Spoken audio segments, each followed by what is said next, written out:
Muito boa tarde e bem-vindos a esta tarde Innovation Day at 30 anos do Centro de Biotecnologia e Química Fina.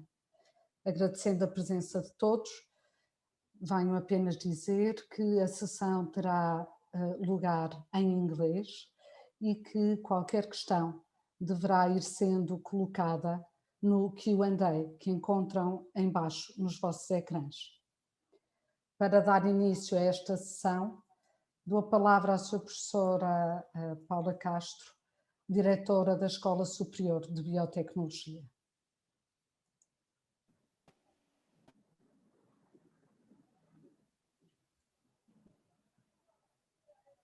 Professora Paula Castro. Thank you, Maria. Thanks, Maria. Good afternoon to everyone and welcome to our school. It's always good to start with some images as this is online, and welcome to our Innovation Day 2021. And this one is dedicated to big data in food systems. It is a pleasure to have you, such a big audience, and we hope with a big interest and a big also in innovation. We are doing these Innovation Days for a few years now. We do it every year, and we usually dedicate this to the intersection of areas. We target multidisciplinarity with the cross-pollination of different knowledge, and we also target the bridging to stakeholders with this event. So we care much about our Innovation Day, and we hope you all can take something from it. The last one was in fact on sustainability across the food chain, and it was still in our premises just before the lockdown, and it was on a beautiful day. We all had lunch in the garden. We hope you can do it soon again. But this year makes this day even more special than usual, because we are integrating our Innovation Day in the celebrations of the 30 years of our research center, CBQF. And our research center started the activities on food science and engineering. We're targeting food today. But we had this research area on food even before the formal launching of CBQF. We actually started as in 1984, launching the first degree that we had in the country on food engineering. That's when we started our school. I was there at that time and was a student. And this is something that I really cherish. We had a pilot plant in our building with the semi-industrial equipment, and that was really innovative. As ESB innovated at that time with system integrating and prototyping, and now at the era of the big data, we want to be again at the forefront of these developments concerning the food systems. We care much about food systems, but integrating them in everything that is coming up. Sustainability, big data, we care much about this. But we have very interesting talks today, much more than this going back to the past. It was just a few words for enhancing that we are really celebrating. And to enrich our day, we have today a handful of speakers from different backgrounds. They come from Portugal to the United States. They come from research centers, from companies. And this is really important to make this bridging that I already mentioned between the science we make at universities and the industries that can take up this science and make it available to all of us for a better planet. So I really thank all the speakers that are here with us today. Thanks to César Ferreira, just going to say the names, Ana Machado Silva, Nuno Silva, Jorge Nicas, Martin Whitman. They will make our day worth it, I'm sure, for all of us. And thanks all to all those that were involved in the organization of this day. Thank you all for being here with us. I wish you all a very good day. Enjoy the meeting. And I think it is also a good preparation for San Juan. It will also be different this year, but we are in Porto. So for us, it's also a big day. Let's start with this big data, and then we all be ready for celebrating our San Juan. Thank you all. And now I pass the floor to my colleague, Manuela Pintado. She is the director of the Research Center and will give us also some words. Thank you very much. Manuela. Hello. Hi, thank you, Paula. First of all, I'd like to thank all of you to be present today. It's a great pleasure to be in this Innovation Day, and just specifically because today we are also joining one of our celebrations months that we usually do monthly, that is the celebration of our 30 years. So CBQF, the Center of Biotechnology and Fine Chemistry, started 30 years ago. We start our celebrations on the 24th of November, and since there we are celebrating through different activities. Each month we have at least a workshop or a seminar, and at the same time we have other different activities, and we hope to close in a great event on the 28th of October, where we also hope to join all of you to celebrate and to close our celebrations.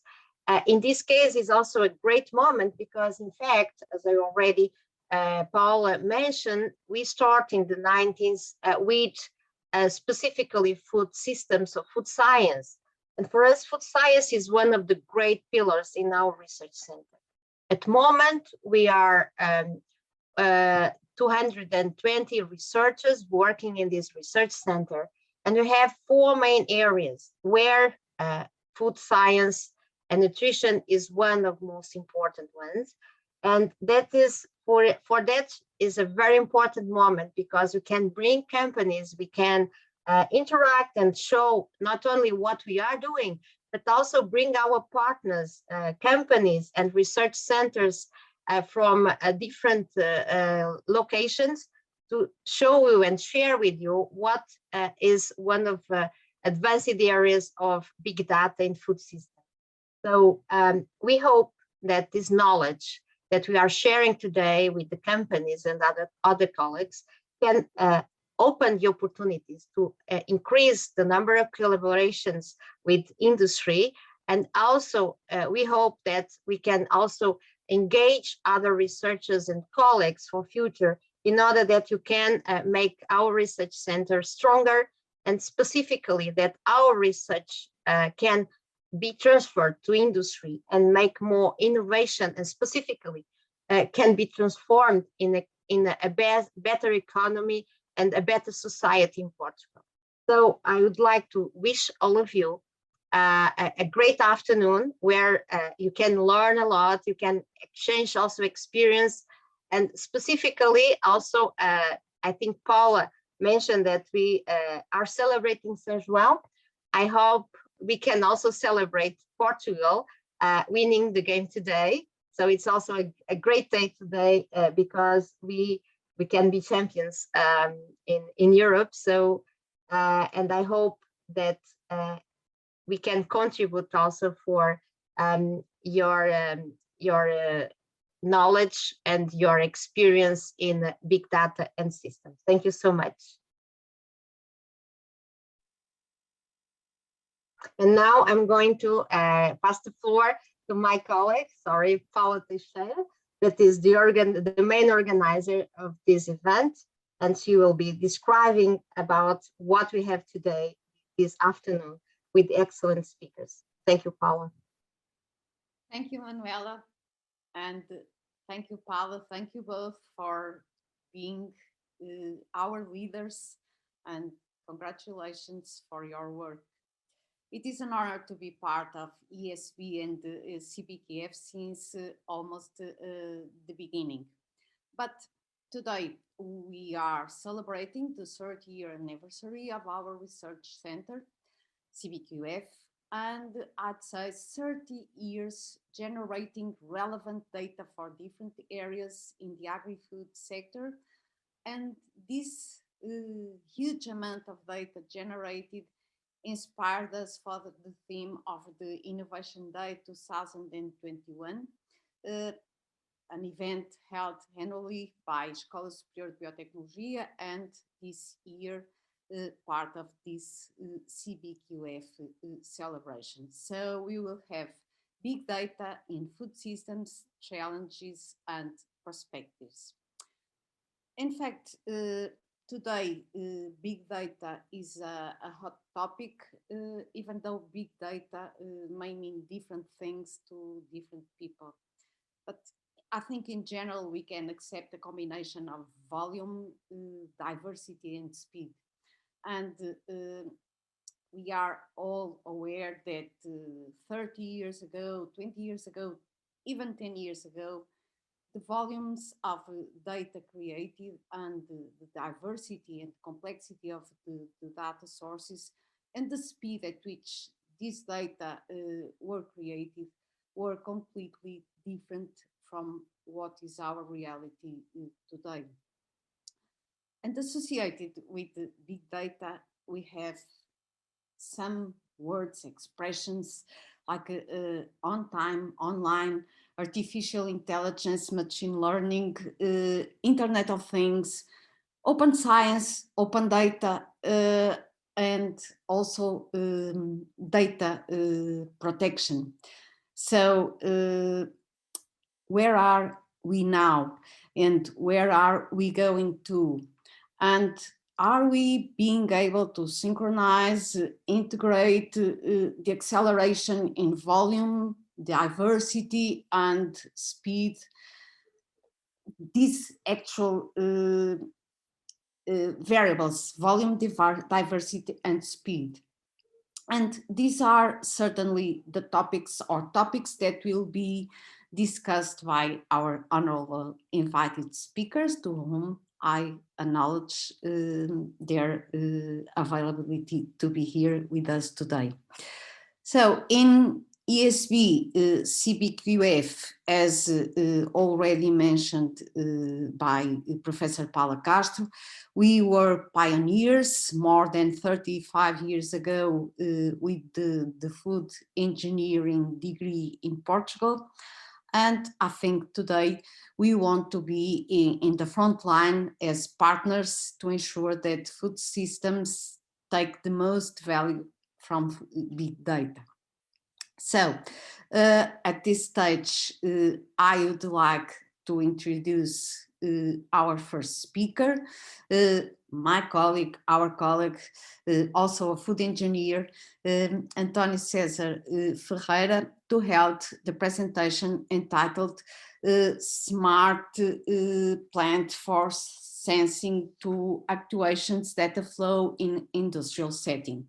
So António César Ferreira is an assistant professor at ESB, and he's the coordinator of the metabolomics platform. His laboratory is also devoted to development of non-destructive sensors, monitoring key molecules related with food quality and therefore suited to be online monitoring during production. He's also product development and innovation manager at Carlo Supply, Portugal, where he leads key industrial projects related with automation and process control, high-throughput systems for real-time TCA inspection.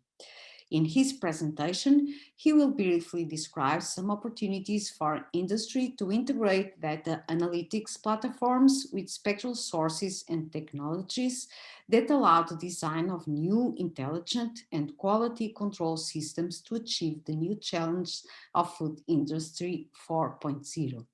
So, Cesar, the floor is yours. Thank you very much for your participation.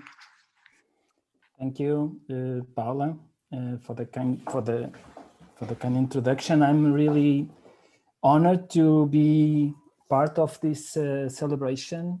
I am also, I belong to the house, so I'm happy to expose myself and to share with my colleagues and the rest of the attendees some thoughts regarding these topics. So I will try to highlight in this presentation some the main components that are required when one wants to construct platforms for centralized information in a data-oriented environment. I will take some responsibility on dedicating some attention to sensors, spectral sensors. We have new systems regarding those technologies. They are an opportunity for companies, for industry, if we are able to integrate them on the entire ecosystem.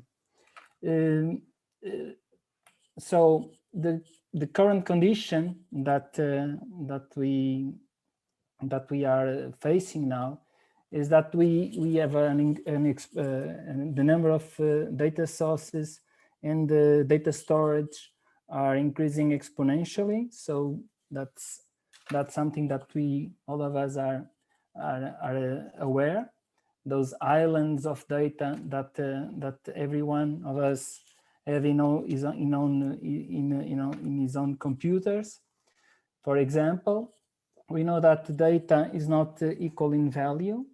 We need some techniques to transform, to unlock this value that potentially it contains, and to do so, platforms from data science are needed, and techniques from the machine learning streams are required to unlock those islands. We have also data networks that allow us now to act real time, to think that is possible to monitor in real time specific compound during production. Furthermore, smart sensors, like I was highlighting in the beginning, are now available. We call it smart because we can teach them to make some decisions, to act. So they are able now to take some classifications, and they will be a huge. They can contribute to important changes if we think that, or we take into consideration that those sensors are capable of doing molecular monitoring or molecular fingerprinting for specific matrix, and so it's possible to anticipate that it will be possible to follow on a real time those compounds from the production site until the the consumer from farm to fork, like it's used to say. End-to-end applications are not still commonly across the food system present. So like, for example, the Uber with all the digital twins that they could incorporate in their systems, and the ways, and so that is something that companies obviously are focused their attention into making that a reality. Data ecosystems are platforms that combine numerous providers and builds value, in fact, by through the utilization of data, of processed data. Smart sensors, now that we have available for use in monitoring molecules in real time in industry, are now present as available for us to use. They are small. They are portable. Miniaturization as make them possible to integrate online in a process control system. They typically they are spectral sensors. They capture information on the infrared region of the spectra, so they use light as a way to interact with the matrix, and therefore they are not invasive. They are not destructive, and they are really something that needs to caught our attention if we want to improve food safety, food quality monitorization, and authenticity. We know that biomarkers, we know the biomarkers that are responsible for most of or a large number of food systems. Here I put the caffeine for coffee, and highlighting that makes the value of the product as an example. But there are other biomarkers that can be used, and because we can monitor them or integrate them with a sensor, that represents an opportunity. How can we do it? Using machine learning algorithms. We can teach a system to make the decision, or to detect, or to make a classification regarding on those biomarkers. I use this opportunity also to call your attention for a workshop that will take place by the end of September, beginning the 3rd of September, 1st of October here in the university, regarding spectral sensors, and those things will be discussed in depth. Okay, so from this perspective, we could think on an end-to-end infrastructure, in constructing end-to-end infrastructure, monitoring real-time the molecule from the production site to transport, logistics, and then to the deployment of the product to the consumer. The components are here, like has been already highlighted. We have telecom, we have the infrastructures, so it's a question of articulating all of those systems and integrate. In fact, that's what we need to be able to do. I highlight biomarker here. Typically, we would leave the molecule out, but I put it here in purpose because it will be data driven, the system, if we think as a functional unit, but with relevant information, because we are, in fact, in some industries, we are monitoring molecules in real time that are responsible for the quality of the product, like TCA in cork, and we can do so by integrating all of those components. Okay, just for when we present a project like this to industry, we need to take into consideration that there are issues related with data and hardware. There are policies and decisions that needs to be taken by when we want to engage on a project like this. For example, the hardware legacy, when we are building applications that will integrate all of those components, the heterogeneity of the hardware needs to be taken into consideration if we want to use the system for a large period of time, or at least the time that is needed to have a return on the investment. Then regarding the data openness, it is important to have articulations between the data sources, the data streams, and the platform.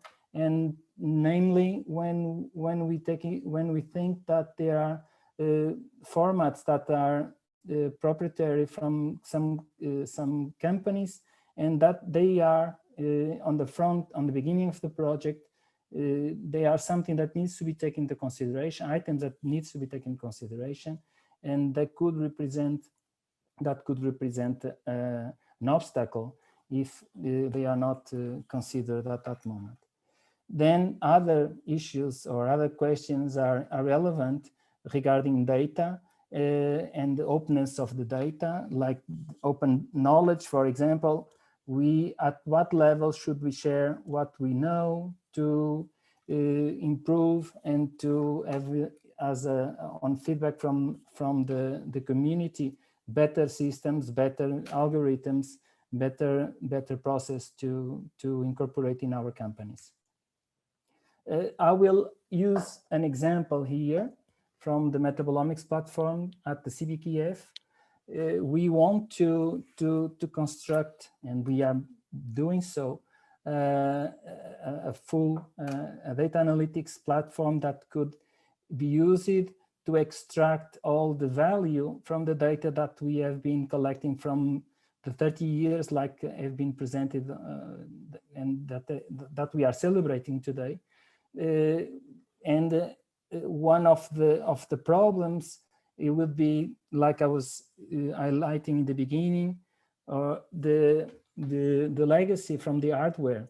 We have systems that have been acquired and at different time, in the different time frames. So some of them can interact, though others are not so easy. And so that is a challenge that we need that we are addressing. Another thing that we want to, that are more specific to our environment would be the reporting and the ontology of the data flow. So it's true that we can interact with the database and the reporting for papers, for example, or for industry, but if we want to revisit our data and reprocess it again with new algorithms, or if we want to create a collaborative platform that enables or that allows different people, different persons, different researchers doing their own data processing, that and then pass to the next one, this input and the output step functions that are required, and that interaction with database is also mandatory. So that's what we are doing.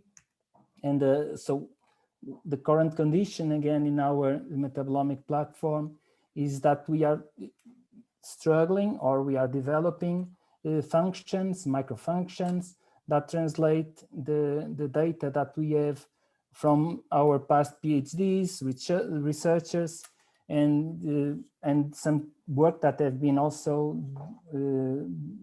executed in collaboration with industries.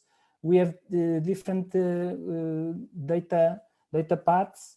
So we have an internal and external flow. If we want to, for example, to use the capacity of interact with our data storage at the university, there are some restrictions and some policies are applied, and they need to be also addressed, and we cannot ignore those. Then it's what the aim is to engage on a analytic framework that goes from that will allow us to go from descriptive data to predictive and prescriptive, and then use it as an actuator to the work that we are doing. Where are the flow stoppers? Where are our problems? So they started on the external linking to the data storage.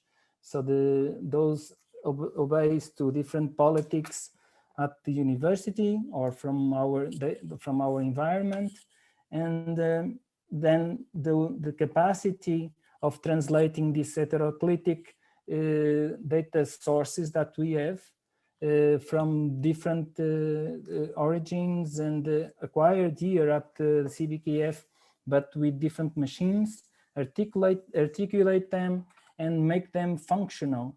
So to enable data to transform raw data to functional data. Those we call here in this slide the list, or the database, SQL or non-SQL, and then that translation is something that is an hurdle, an obstacle for us. Then the interaction and the connection with the data analytics framework, it's also problematic or a challenge. We need to construct specific functions, specific applications due to the different data structures. So the heterogeneity that we have in hardware also applies to data structures. We have some data that presents high dimensionality, and we need also to do data reduction if we want to use it on the data analytics framework. Then, and I will finish and leave the rest of the afternoon for my colleagues. There are other questions that I have the expectation to participate in the discussions today regarding data. I described the technical component, the framework, the resources that we need, and the infrastructures to do this to make it happen. But then there are other components like the transparency, the legal issues related with data, and now that is something that we hear with very frequently in the press for bad reasons. The engagement that we have with data, how do we collaborate, how do we cooperate with other systems, with other research centers, with other companies, for example, and then obviously the economic component, innovation and services that are also needed to be taken into consideration. Thank you very much for your attention. That was.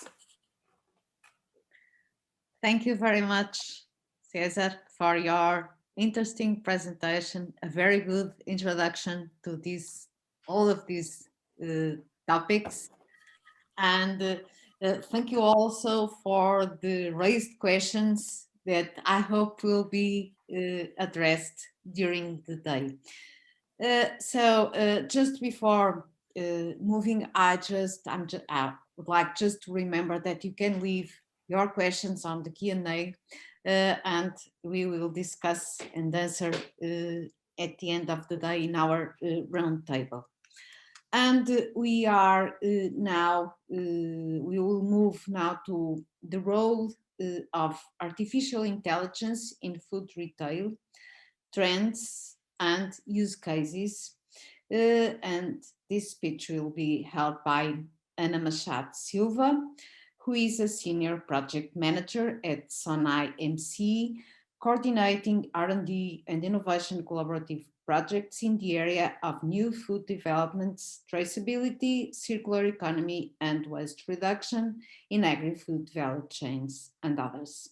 In the past, she helped build Sonai's open innovation network with the goal of establishing fruitful partnerships in R&D to help to drive new products, services, and business models in the areas of food and others.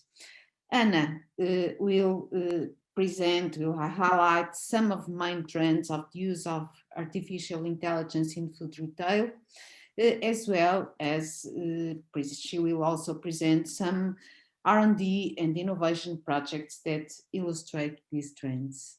Anna? Thank you so much for having me, Paula, and congratulations on the 30th anniversary for you. So for the sake of bandwidth, I'll just disconnect my camera so that we can focus on the presentation, but just wanted to say hello to everyone and also congratulate you on this event and on the interesting presentation that opened this session. And I think that Professor Cesar touched a lot of the important topics for sure. So let me just share here just a brief presentation to guide us all. And probably Professor Cesar talked a lot about what it means for industry, the technologies to be used, the use cases. And so that's a little bit what I will be presenting this afternoon to you. I have to say it wasn't easy selecting the use cases because there are many. So the ones that I've brought here, I've chosen them, let's say, for the sake of diversity, and you will understand a little bit why. So probably starting with some key trends that we witness, both from the side of the consumer and from the side of, let's say, the industry or the retail sector in general, not only the food retail, but the retail sector in general. So what we're seeing is this need to satisfy what we call the new consumer. And the new consumer, it's in reality, each one of us. So we have now been accustomed to being always connected, having more information than we can probably process at the end of our mobile screens. Also, and this probably with in relation to retail and to the acquisition of products and services, namely this pandemic also transformed things. People never shopped so much online as they did through this period. And what we also see, especially in what relates to food, is this probably blurring frontier between food, sports, well-being, and health. So probably we are much more aware of the impact of nutrition and of exercise into our lives and into our well-being. And again, what we also see from the perspective of individual consumers is their search for additional information on products, additional information on how they were produced or processed or farmed. So we definitely see here some consumer trends that drive some of the use cases that were then that the industry is focusing in. We also see a transformation, as I mentioned before, in the buying experience itself. So we see, for example, retailers, again, in all sectors, bringing new experiences to the physical store, either having also digital screens that allow you to search for more information, that allow you probably to buy items that are not displayed in the physical store. The physical store has, let's say, the limitation of the space available. Again, as I mentioned before, more and more we are used to having or to searching, and you can this can be buying a product. It can also be searching for a service, for example, booking travels or something like that.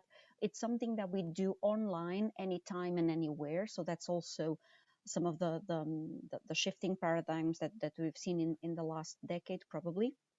And also, and this very much also relates with the lifestyles, namely in main urban areas, and again stimulated very much with the appearance of the sharing economy and of some new companies out there. We see very much also what we mention as last mile delivery. So we want something, we want it fast. We probably want that something to come to us, and that's why we see, for example, the rise of Uber, Global, and things like that, not only for the mobility but also for the delivery of things in relation to the retail.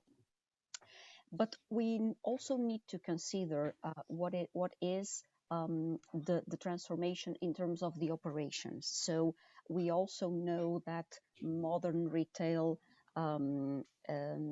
is very different from the retail sector 20 years ago, for example, and definitely there is this trend also to look into ways to better manage operations, better manage product ranges, improve the efficiency of the operations, be it the logistics, be it the stores itself.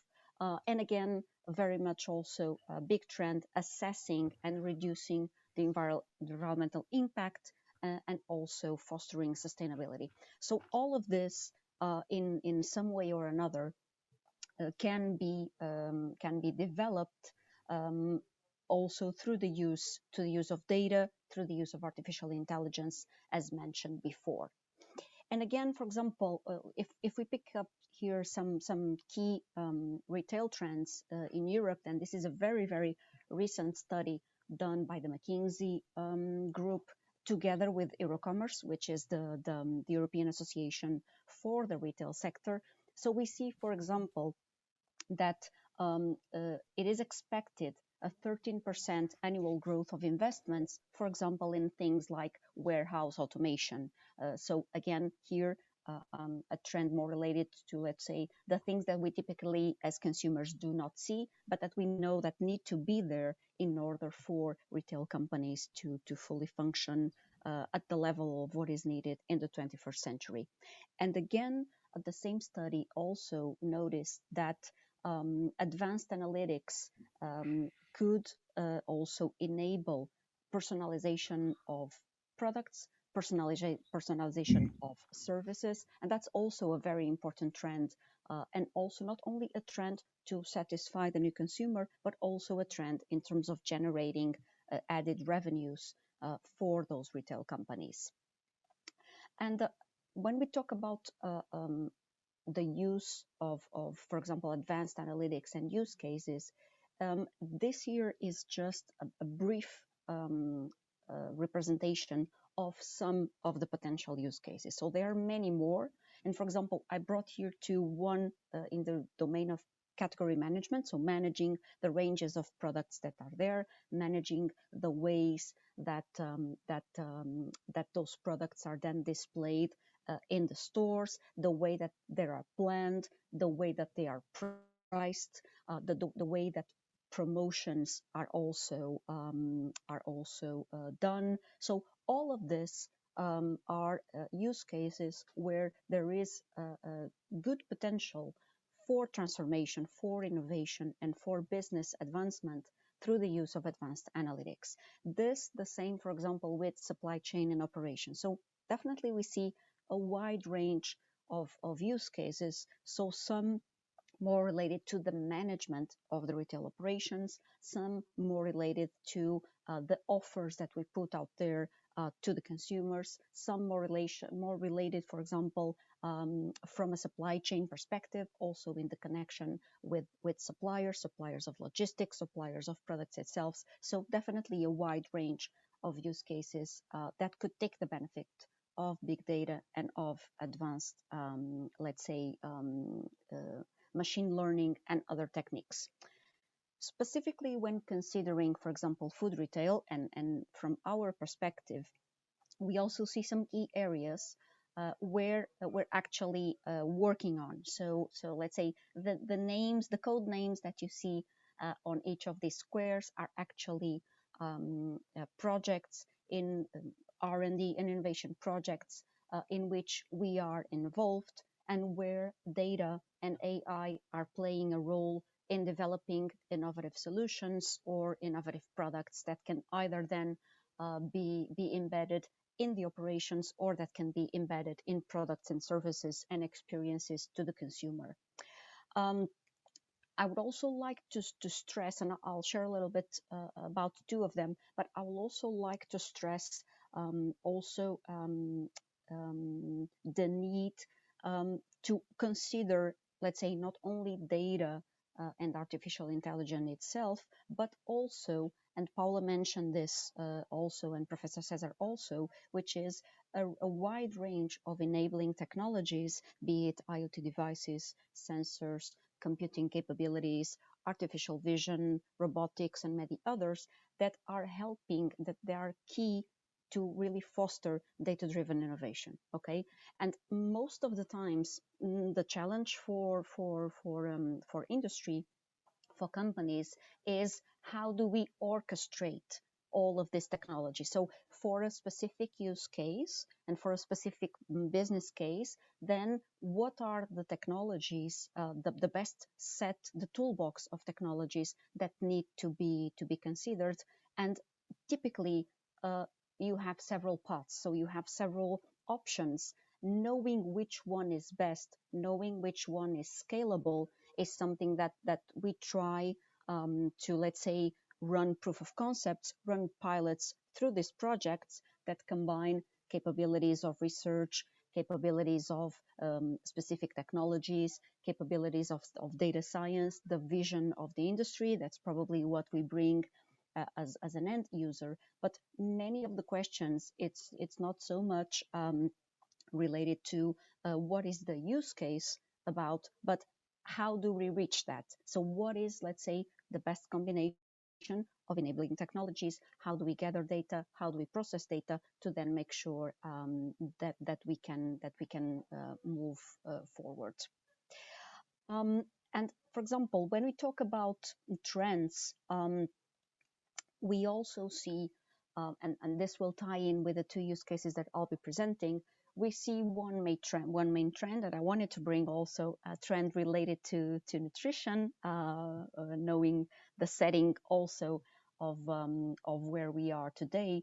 And one key trend is the trend of personalization, namely in what concerns nutrition. And we have here also some data from Intel. So they do extensive research in terms of trends, new product development, consumer behavior, etc. And they really see, again, this is a very recent study, they really see also personalization in many regions worldwide as being a great opportunity. And so this means actually that, again, because we have those enabling technologies, because we are as consumers also probably more prone to sharing data with brands, although, as Professor Cesar rightly said, we still have questions regarding privacy, etc. It seems now that we are starting to have, let's say, the basis in terms of accessing data, in terms of also the data pools, to be able to start working and developing new solutions in terms of personalized nutrition. What we also see, or in this case, the experts at Mintel also see, is that consumers are increasingly considering personalization as their right. So they feel that they should get the products that they want, when they want them, how they want them. And so this personalization of not only the nutritional product itself, the food itself, but also then of how you reach it, how it gets to you, and even how you consume it is increasingly also a trend. So again, we're also looking, as I mentioned before, more or increasingly so, also looking into the role of nutrition in promoting active aging and in promoting our well-being. So all of this is really driving personalized nutrition as a key trend. And with that, within that frame, for example, we are developing a national project, an R&D project, where we are in fact so building upon the ecosystem and the capabilities of a kitchen appliance. We are also starting to look into how we could also use those devices and the way that people now cook also to guide them into, let's say, the right approach to their nutrition. So this means working with the partners highlighted here, means developing nutritional intelligence models. So understanding the recipes that are out there, linking them to the nutritional information and linking them to specific ingredients, to specific products that can be used in the recipe, and then also understanding from the side of the consumer what is their profile in terms of preferences, in terms of intolerances, allergies, other let's say profiles in terms of how they approach nutrition, and then also trying to build, let's say, the right recipe recommendation for a particular consumer at a particular moment in time. So that's something that we're all working on, and where we really see artificial intelligence and data, big data, as also key enabling technologies for this use case. Another one, a very different one, is, for example, much more related to the improved efficiency of operations, where, for example, so we have a fish, let's say, processing center. In reality, what it does, it then it sorts the fish that goes into then our supermarkets. And what we're doing is also looking into how could we improve quality inspection for fresh fish through the use, for example, of artificial intelligence and data, to make sure that then the technology helps our colleagues at the center to track and to inspect quality in a faster way and in a more reliable way, and probably in a wider way. So ensuring a wider sample of inspection. But for example, this also ties in with another part of the use case, which is improving the sorting of the fish at the processing center. So again, for example, here we see also the role of robotics. So one and another, and that's why I've mentioned the orchestration of technologies are important. So one and the other are really important in order to drive higher efficiency when it comes to retail operations. So this very two different use cases that I wanted also to share with you. When we talk about challenges and coming a little bit to the end of the presentation, and Professor Cesar already touched some of these points, and we totally agree. So besides the challenge, let's say the challenge of accessing relevant data and understanding what is actually the relevant data, what we also see is a wide number of challenges that are not really related to the technology per se or to the data per se. So for example, and we like very much also this quote from McKinsey, organizational maturity will be a critical element for grocery retailers. So what this means is that this also implies a transformation in the way that probably decision making is done in retail companies, and also the availability of experts in a wide range of the spectrum of data and science, and not only, but that can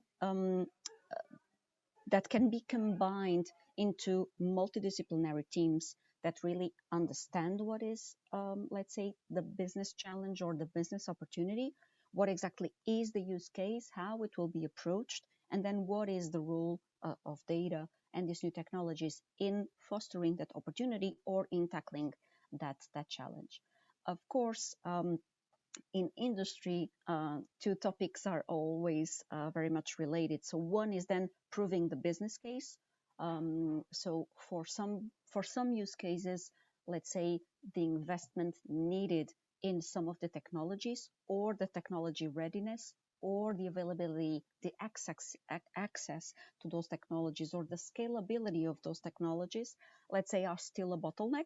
So some of these challenges, as things progress and as industry invests more, let's say, the access and the cost will also go down. But for some of the use cases, this is still very much a challenge to be done. But definitely, what we see from the projects that we are working on, we see projects that are being developed also by other food retailers, by other retailers in general, is that so data-driven decision making, either to give consumers a better experience, and through a better experience you also catch, hopefully, their loyalty, but also in terms of, let's say, the operations. We really see the future as being in this space and taking advantage of this space. Thank you so much. Thank you very much, Anna, for your interesting presentation. I'm sure that we will have questions on the Q&A to discuss at the end of this session. And we'll now have a presentation by Nuno Silva on real-time multi-parameter water quality monitoring powered by artificial intelligence.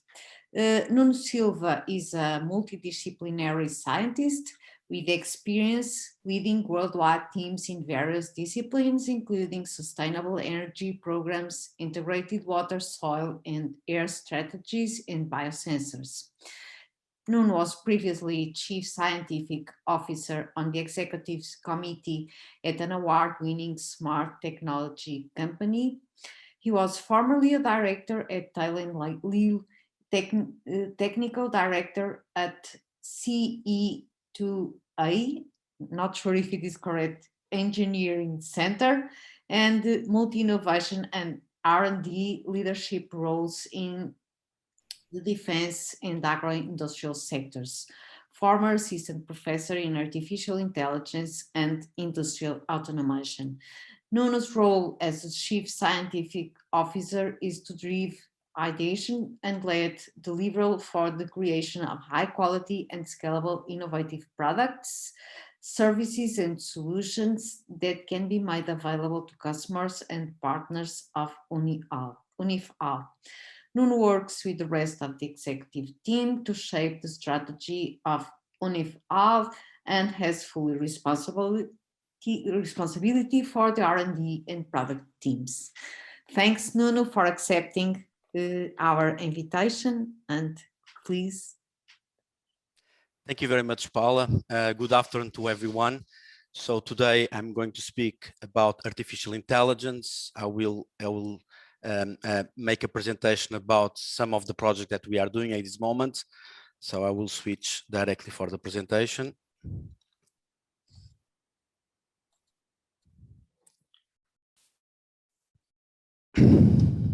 Okay, Biotechnology is a company that was created as a startup. So we are in our second year. Our tagline is simplifying artificial intelligence for real world applications.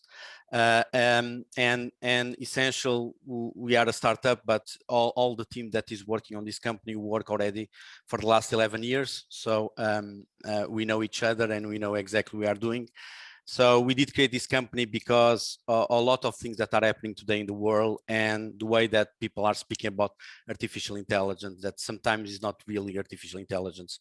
So artificial intelligence is not a magic wand, is not smoke and mirrors, but is a lot of data that is being processed that allow us to extract important informations. So as the way that we set up the company is AI as a service that we apply to a wide range of activities. So we work especially on the water sector, air quality, soil regarding agriculture and healthcare. And today I'm going to show you some things that we are doing regarding water. So everyone knows the answer to these questions. Why is important to monitoring water? And it is the base of our life. Without water and safe water is impossible to survive in the planet. So essentially what happens today is that you have two main drivers on this sector. You have on the left side of the picture is what we call the man on the truck that goes to some place, take a sample of water, take it to the lab, do analysis, and after some hours or some days, or in case some weeks, you have the results of that. And what was there, so you cannot do anything else anymore.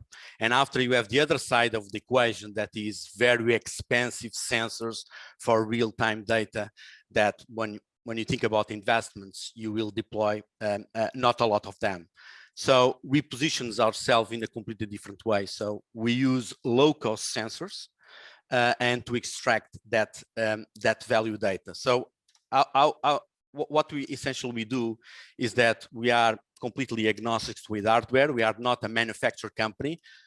We develop our own sensors, it is not that, but we don't manufacture them.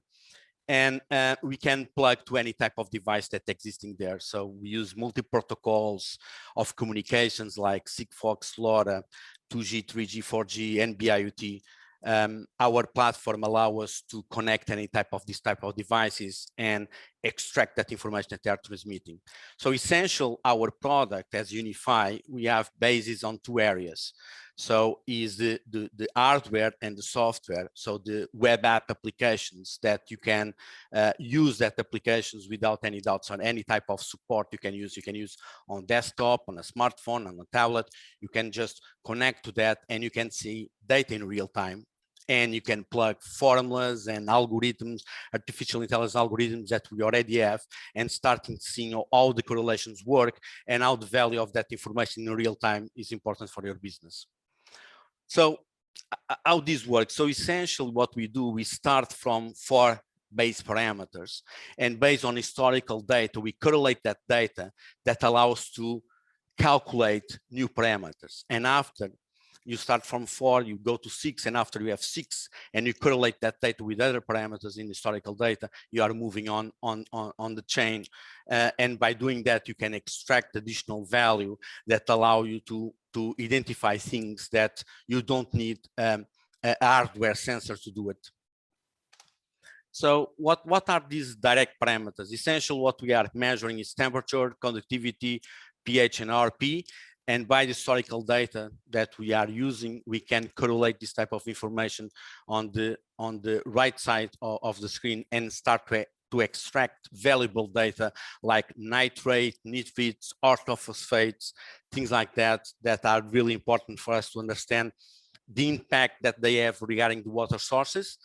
And another point is the microbiology side of the equation that is very important. And today everyone speaks about Legionella and Escola, and the way that we approach to this problem is different from the traditional market, that we don't need to see the microorganism itself. What we do, we monitoring the nutrition cycle associated to the microorganism, and by understanding what is the type of nutrients that are required for that type of microorganism to survive and replicate, we can understand and do real-time alerts for preventing for this type of situations to happen in real time. So what we do is exactly that. We take historical data. So normally we take, for example, the last 5 years of data. If we talk about rivers, we don't go further than that because more than 5 years, you will have a lot of changes in the assets and the industrializations process associated to that in rivers. So we take more or less 5 years of data, we ingest that data, we clean that data, organize that, we train with our algorithms. And after we start to get understanding about how they are correlated.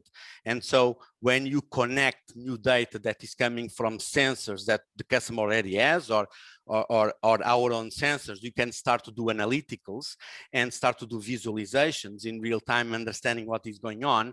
And by doing that, you can predict what is going to be the future. And by understanding what's going to be the future, you can act instead of reacting. And by acting, you can reduce the consequence of the type of problems that will appear regarding your water infrastructure.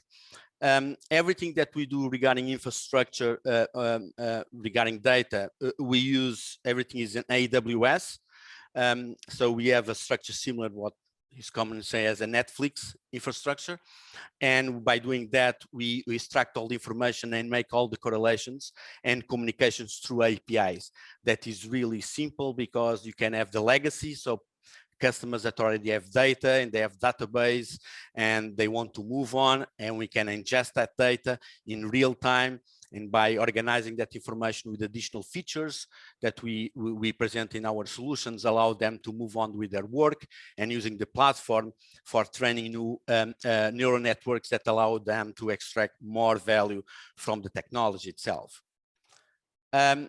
So everyone that speaks about this is when you talk about artificial intelligence, okay, can you tell me how you did validate that information? So we did work with AliAccess and Waterlink. So Waterlink is a public company in Belgium as an operator of water. AliAccess is one of the biggest manufacturers in the world of infrastructure for water. And the challenge that they give us was they did like a blind test to us. So they give us historical data that they did collect. And after they say, okay, just try to predict what is going to happen if we have this type of data in real time. So we did that test, and by doing that, we did achieve the same type of results in 97% of the results. We did have 12 exceptions on the test. And after when Waterlink was studied why was that exceptions, they realized that 9 from them were correct.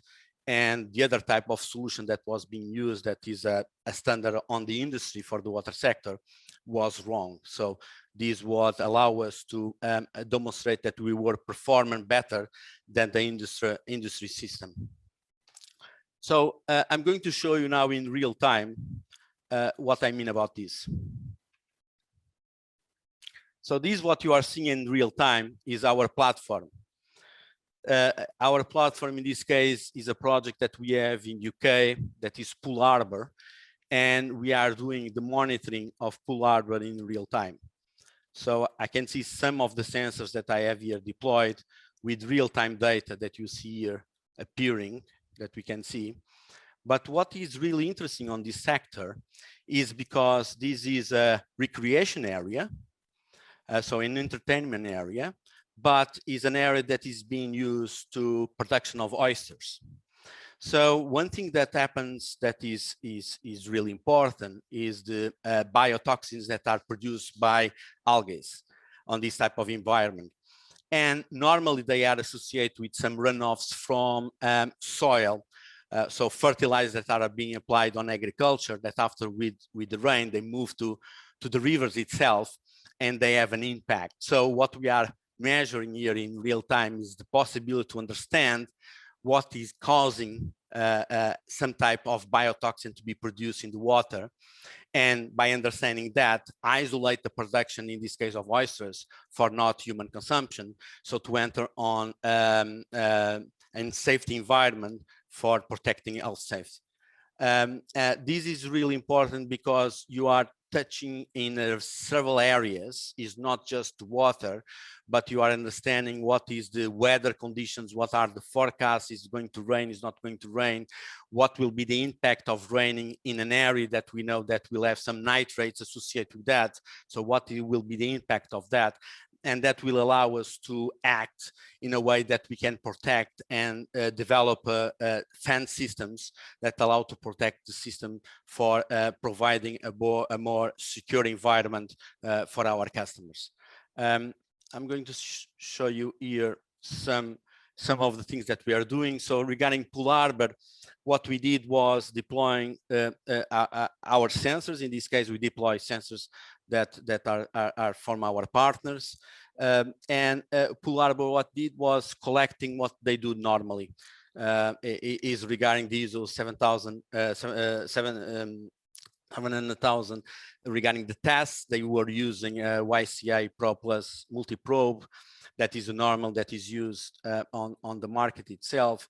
And they were testing our results against what was the laboratory environment. And what we did detect that was that our values regarding in real time, taking account the values that were obtained in the lab, what we had as a maximum difference was 8%. And on this sector, everything that you have under 15% is very good. So we will be able to respect all the certification that were required for deploying this type of technology, and allowing a confident level for people to use real-time sensors that were low cost, and they were used by leveraged by artificial intelligence. This is some examples that we have. This is one of our tools that we have in our system that we call Time Machine. Time Machine allows us to compare in simultaneous several sensors with several parameters. And what is interesting on this case is what we were comparing was the effect of CSOs. So one of the biggest problems that exist in UK, these CSOs, is the combined sewage overflow. So what we have is that when you have a lot of rain on these boxes, what happened is that the sewage moves from that part to the water itself and goes directly to the river without any treatment. So what was interesting to detect here is what we were detecting, the levels of the CSOs, we were detecting simultaneous variations of conductivity and the turbidity. And this will allow us to understand that this was a direct impact by CSOs, that before no one has that information, because they were just thinking that something did change on the water, but did not understand exactly what was the reason by that change. This is another case that we can understand what is the spikes that are happening in a several point, and after what is the drop regarding conductivity and the increase on turbidity, in this case on ammonium. That is really important for us to understand that when you have a variation like this on ammonia, it means that you have a contamination from sewage directly, so that will alert you that you have to change something regarding the manage that you do regarding with this with the CSO systems. And this is a big project that we have in UK that is allowing to understand regarding all the country what is happening regarding contamination of rivers and the impact that that on the local industries. So other area that we are working and apply the same type of technologies, like I say in the beginning, is the agriculture sector. And on this side, we are doing exactly the same. So we are understanding, in this case, what is the microbiome associated with the plants. So it's very important to understand the symbiosis that exists between microorganisms and roots of plants, and to understand exactly how they work. So if you today you look for roots that are in the industrializing environments, you will see that they will be very small, because we are applying a lot of chemicals. So we are giving the nutrients that they require, so they don't need to grow. They don't need to do any type of symbiosis with other organisms that are on the soil. Just they have everything. So we understand that what we are trying to move is for a more sustainable environment, that we care more and more about the things that we eat. And so it's very important the traceability of the things that we do. So by deploying this type of technology, we can understand exactly what is the microbiome that exists on the soil. We understand what is the things that are happening there in real time. What are the nutrients that are being processed? What are the nutrients that you have some deficits and you need additional type of nutrients that you can apply to the plants directly for them to grow and to be more healthy. This is really important, not on the aspect of the plant, but in other areas that is being discussed more and more, that is the carbon sequestration capacity. And as we can understand, soil is one of the biggest area that you can have carbon sequestrations regarding our environment. So by understanding exactly what is there and what is the capacity to absorb, that will have an impact in the economies associated with that. As a summary and to make some resume about what I'm saying. So regarding unified technologies, we did got this year a water industry award. So we were idle comment by the Data Analytics Clouds and AI Project of the Year. That was really impressive by like I say, we are in our second year of delivering solutions to the market. The area that we are engaging really well is on the transforming sensing. So to change the perception that you need to invest a lot of money in sensors to have very good data that you collect, you don't need to do that. We are proving that we are able to use low-cost sensors to correlate that type of information and to allow to distribute even more. So instead of deploying just one sensor because of the price, you can deploy much more. And by understanding what is happening on that environment, you are able to take better decisions. And this is what is very important for us as improving the asset performance that will have impact directly on the business operations. As a final point, and when I was in this meeting, I just want to share with you guys to finalize that we are just being appointed by UK government, more specifically by the Department of Health and Social Care, to use our AI engine to develop the digital reader for remote diagnostics. And this will become used, for example, for coronavirus detections. Thank you. Thank you very much. Thank you, Nuno. Very interesting presentation. A useful example of application. Just a note, unfortunately, we could not, you were not sharing your screen or your on-time results. So we are now ready to restart, and we will have with us Professor George Nakash. Thank you, George, for accepting our invitation. And Professor George Nakash will talk on how can Internet of Things and data science serve the food industry. Professor George Nakash is professor in food microbiology in the Department of Food Science and Human Nutrition of Agricultural University of Athens. In the last 28 years, he has coordinated 6 European projects and participated in more than 35 EU projects. Through these projects, the team of Professor Nakash has acquired extensive experience on food safety risk analysis, implementation of process analytical technology and Internet of Things in the food industry via the introduction and utilization of sensors, non-destructive and non-invasive, and data science. So far, he has published 290 papers with about 15,100 citations.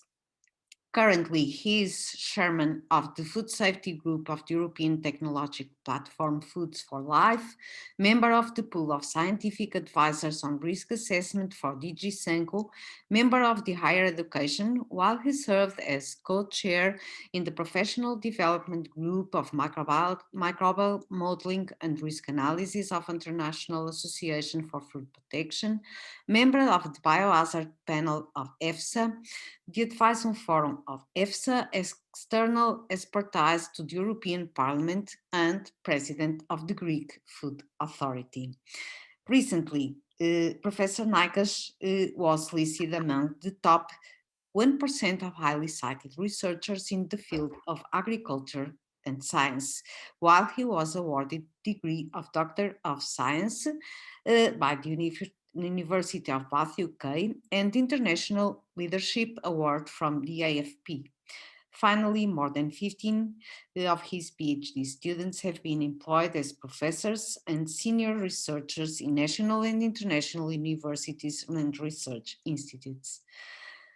Professor George Naikas, the floor is yours. Thank you very much. I hope that you see my screen. Yes. Okay, so thank you very much, Paula, for this very nice presentation. Thank you also for inviting me to introduce how can Internet of Things and data science serve the food industry. And yeah. Now the webinar will be structured what is food safety and food quality, and then I'm going to give some details about the tools that we are using for monitor food safety and quality, the current and the next generation strategies, and some challenges of data science on food safety and beyond of that. Let's go now. What is quality and safety? Usually safety is dealing with all these hazards, whether chronic or acute, that may make food injuries to the health of consumers and is not negotiable. Quality, from the other side, includes all these attitudes that we consider as consumer very important for us, like the flavor, texture, and this kind of parameters. The last 10 years in EFSA, generally, there is this concept of shared responsibility. So for food safety, actually, food business operators, consumers, and authorities, all of them, they are, responsible. The same attitude, more or less, exists in other areas of the world, like USA. They have different points in global supply chain. And in China, the food producers and traders are also, they share this responsibility. So, but at the end of the day, the consumers used to ask, what is, how safe is my food? And how we can tell that if expires, the food is still safe to be eaten. And all of these questions that usually we as consumers, we do have. Now, what happened with the tools that we are using to monitor food safety and quality? These are, let's say, sensory evaluation that we are using this characteristic spider graph, for example, to depict quality characteristics. This is an example for table olives. The outcome, it's quite available almost in an hour, so it's very easy to say about the quality. Of course, we have used microbiological approaches, either molecular or not, and these are very time consuming and we need a lot of media. The outcome usually comes after 18 to 84 hours, 48 hours, depending on the target organism. The last 40 years, they try, especially in USA, Jay and his colleagues, they try to establish what is called chemical approaches and chemical indicators. And that was the concept that we try to identify a biomarker, in fact, an end product that should increase with the storage and should be allocated to a specific organism.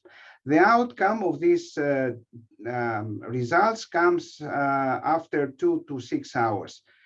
And finally, we have the mathematical modeling tools that we are develop models in different stages of the food across the food chain.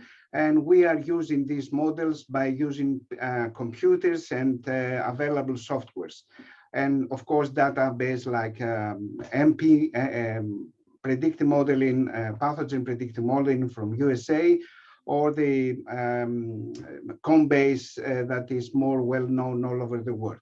The limitations of these technologies, of these methodologies, are the sensory analysis is very expensive and time consuming. Conventional microbiology, the results are available, as I mentioned, after 2 or 3 days. Molecular is a little closer. You know, we can get the results after the 18 to 30 hours.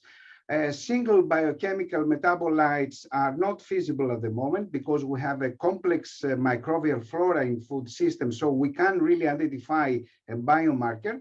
Of course, we have the modeling that I mentioned before. There are a lot of public, free, private softwares, but the main problem is again that we need to calculate the first. We need to know the first measurement. That takes, as I mentioned before, 18 to 72 hours. But always the food industry, food authorities and consumers needed the results in minutes. And this is the problem. What can happen with current and next generation? Actually, this is the model that we are using, the food industry. The whole system, the whole production system is based to the analysis of the end finished batch, the end finished product. So we are waiting, if we are talking about microbiological regulation, we have to wait about 48 hours, and then we have to decide what we are going to do with this batch.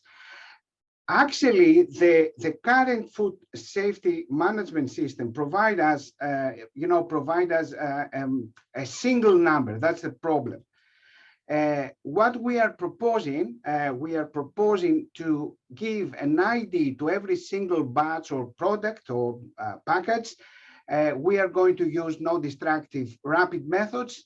The data, the profile, the screenshots of these fingerprints of this food will upload it to a database and a repository where we have to upload also our algorithms. Then the outcome comes in seconds or in minutes, and then easily we can decide for each single batch or for each single packet. And this is the process analytical technology, what is called. The process analytical technology has been used in chemistry, in chemical industry, and in pharmaceutical industry. And the last 10 years, the EU tried to implement, to introduce this kind of technologies to the food industry. Why we do that? Because we want to apply the quality by design. That was an idea from Andrei Uran many years ago, and that was a holistic, systematic approach in which predefined specification of any product, processes, and critical parameters are taken into account in quality control measurements. And the tools now for the process analytical technologies are usually sensors. You can see from left to right how these instruments, they minimize, they get smaller and smaller, and even smaller, we can use it that we can handle in our hands like a mouse. And this is very exciting because we are going to implement what is process analytical technology. And this is some examples from sensors like multispectral imaging, for example. We have estimated the quality, the spoilage of beef fillets, or we have been able to identify, to understand contamination of beef with horse meat.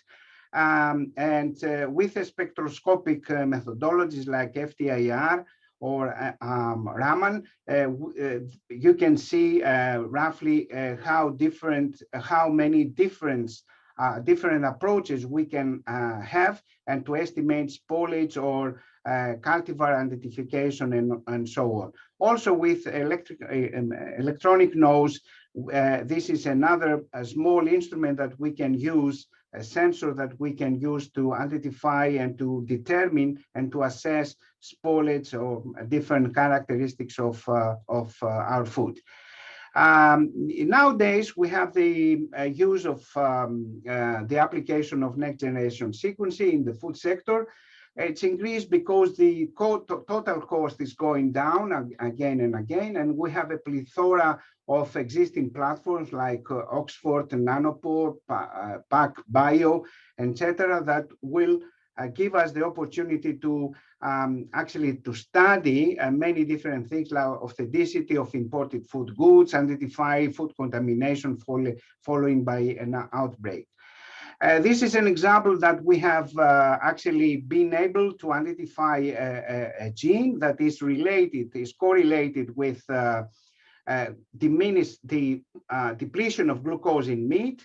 So this gene is related exactly with biomarkers that produce malodorous production of under aerobic conditions. This is another example from our studies with next generation metagenetics, which we are able to understand different batches of pineapple.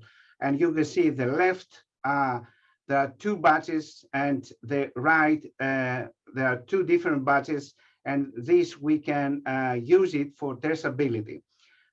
This separation is based on the microbial flora that we can identify, we can study with these next generation tools. However, the problem is that we have different type of data. We have FTIR data, we have HPLC analysis data, we have multispectral imaging, we have data derived from next generation sequencing, and the question for us is what we can do with all these data. And just to remind you that with all these methodologies that we are using before under current situation, we have a lot of methods, but the data are single, as a measurement of Listeria, for example. Now we have also more or less the same data, but the same methods, but actually we have far more massive of data. And this is the future, and always we need to understand what we can do with this data. Actually, we have the original data, and we try with processing, with data mining, data analytics, and machine learning techniques to find patterns that we are going to translate, to interpret this data, these patterns to knowledge. And after that, we have to visualize in order to provide information to business operators. And then suddenly we realize, I'm a food microbiologist, that my science is gone. I mean, I have to learn basic things like what is data acquisition, what is data analysis, data curation, data storage, and data uses. And this makes me a little frustrated, because I have to learn about all of these things. That's a question mark. Should I learn about these things? Yeah, the actually process that we are using in this university is that we combine analytical instruments and machine learning. For example, we have a food, no matter what food is that, maybe fish, maybe pineapple, meat, whatever. We get the metabolomic fingerprints by using certain sensors. At the same time, we are doing the microbiological analysis, and we translate this data to regression models and to bacterial counts, because this is a very easy methodology to get the results now, as the authorities would like to see. This is, for example, another example. we have minced pork. We store under different conditions. We make the microbiological analysis. We are using, in this case, 2 sensors, Videometer Lab and FTIR. We are using different batches. We are producing 431 samples. We store our samples at their isothermal or dynamic temperatures, and this is the outcome. We have an excellent correlation between observed and predicted counts. And what this means that I remind you, 431 samples. That means that the 432 samples, we do not need to do microbiological analysis, because through this graph, we can predict what kind, how many microbes there will be in our beef fillets. This is another example with Farm C Bream, an FTIR. The A is the skin. When we are fingerprint the changes in skin under storage condition, and the B is the flesh. You can see that under skin conditions, I mean, when we are monitor the changes in skin, we have a very good model. It's perfect. It's almost perfect model, but when we are monitor flesh, the system is not working. So the message for that is that we should not consider either machine learning or sensors as a panacea in order to get information for all types of foods, but we have to play with that. We have to get a lot of data, and then we have to find the best algorithm and the best sensor for every case. This is some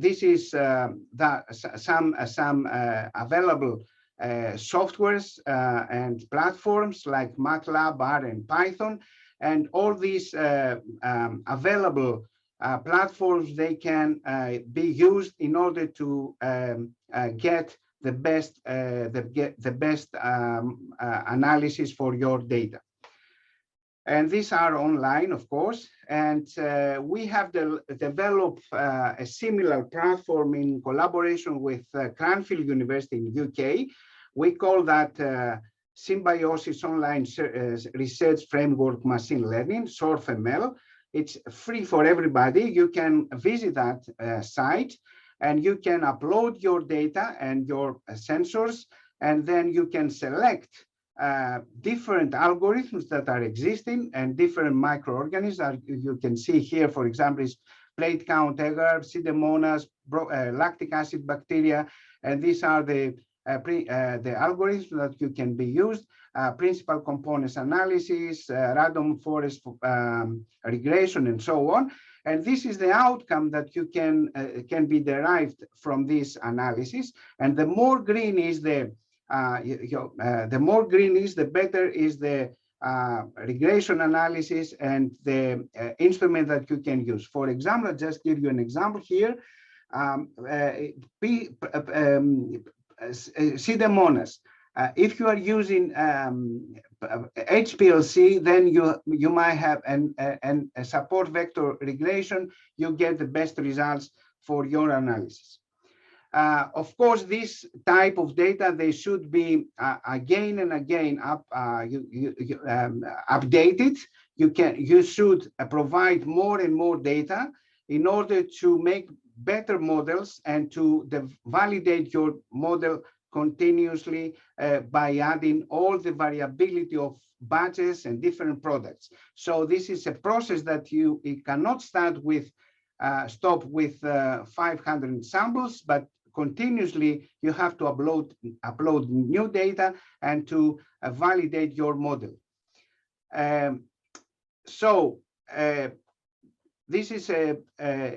This is another example from an EU Chinese project that I'm coordinated at the present time. The acronym is DITECT, and we are consider corn, maize as a source for to produce infant foods, to feed poultry and cattle, and we have add a lot of sensors from the primary production to the across the food chain, and all of these data are feeding our platform, our cloud data and platform that we have developed algorithms, and these algorithms also the data are treated with blockchain technologies, immutable ledgers, and from those data we can actually be able to support decisions easily to the food business operators. So in fact, we have some critical issues that should be addressed. For example, all these data should be under the FAIR principles. The FAIR principles are to be findable, accessible, interoperable, and reusable. The data anonymization and data privacy. This is a new issue that we have to solve in general, and artificial intelligence and machine learning coupled with the information technology platforms in other ways, they can be used in order to help us to take to alert to help us to take to make very quick decisions. In fact, the information technology is simply defined as a use of computing platforms, cloud platforms, and internet-based communication devices and protocols to compute, manipulate, store, and retrieve and communicate, transmit, and receive data and information, mostly for business and community services. What we need a cloud, and we need somebody to upload the data. It's not easy always. And to summarize what I have said is, so far big data and data analytics have been used mainly in academia, not so much for the industries. And the implementation of process analytical technology in the food sector will help the food industry to identify weaknesses and that are related with food quality and safety. And finally, the integration of big data from all stages of the production, from the primary production to entire food chain, even to the consumer side, that can be accessible globally via the cloud database, will accommodate decision-making tools based on producing history established the basis for a new line of technology predicting food safety. Finally, the changes that new ICT, IoT, and big data will bring to food science and their stakeholders are much greater than most people can think or estimate, especially with the extremely dynamic advances in smart devices that everybody has a smartphone. These are a list of our publication and how we have used smart sensors to predict the spoilage and quality of beef, pork, and poultry, and also adulteration. And we have used also these technologies, machine learning and sensors for evaluating fish, spoilage, dairy products, vegetables, and some ham products also. And of course, finally, we have developed some technologies and flow chart,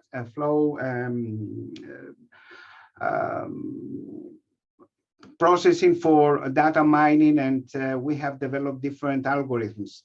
I would like to mention the 3 projects that help us to collect all these data. That's the DETECT that I mentioned before. Is the title, the full title is Digital Technologies as an Enabler for Continuous Transformation of Food Safety System. QAP, which is Safety and Quality of Fresh Poultry Products, and Impact. This is a Horizon project, Intelligent Management System for Integrated Multi-Trophy Aquaculture. And this is my team, and I would like to thank you very much once more, Paula, for giving me the opportunity to make that available to all of you. Thank you very much. Thank you very much, George, for your very interesting presentations, challenges, and opportunities. Okay, and we now we are going to move for the presentation by Martin Wiedmann. Precision food safety and quality, how to use a wide range of data to derive continuous improvement in food safety, food quality, and sustainability. Well, Martin, I don't know if you remember, but you were here with us celebrating the 25 years anniversary of Escola Superior de Biotecnologia, presenting the seminar on molecular studies on the transmission of the foodborne pathogen Listeria monocytogenes. Yeah, at that time, face to face, but that's life. Professor Martin Wiedmann received a veterinary degree and a doctorate in veterinary medicine from the Ludwig Maximilian University in Munich and a PhD in food science from Cornell, where he currently is the Gillard Family Professor of Food Safety. His research interest is focused on farm-to-table microbial food quality and food safety, and the application of molecular tools to study the transmission of foodborne pathogens and spoilage organisms. His team has published more than 400 peer-reviewed publications, which have been cited more than 20,000 times. He and his team are regularly asked to help industry with a range of microbial food safety and quality challenges.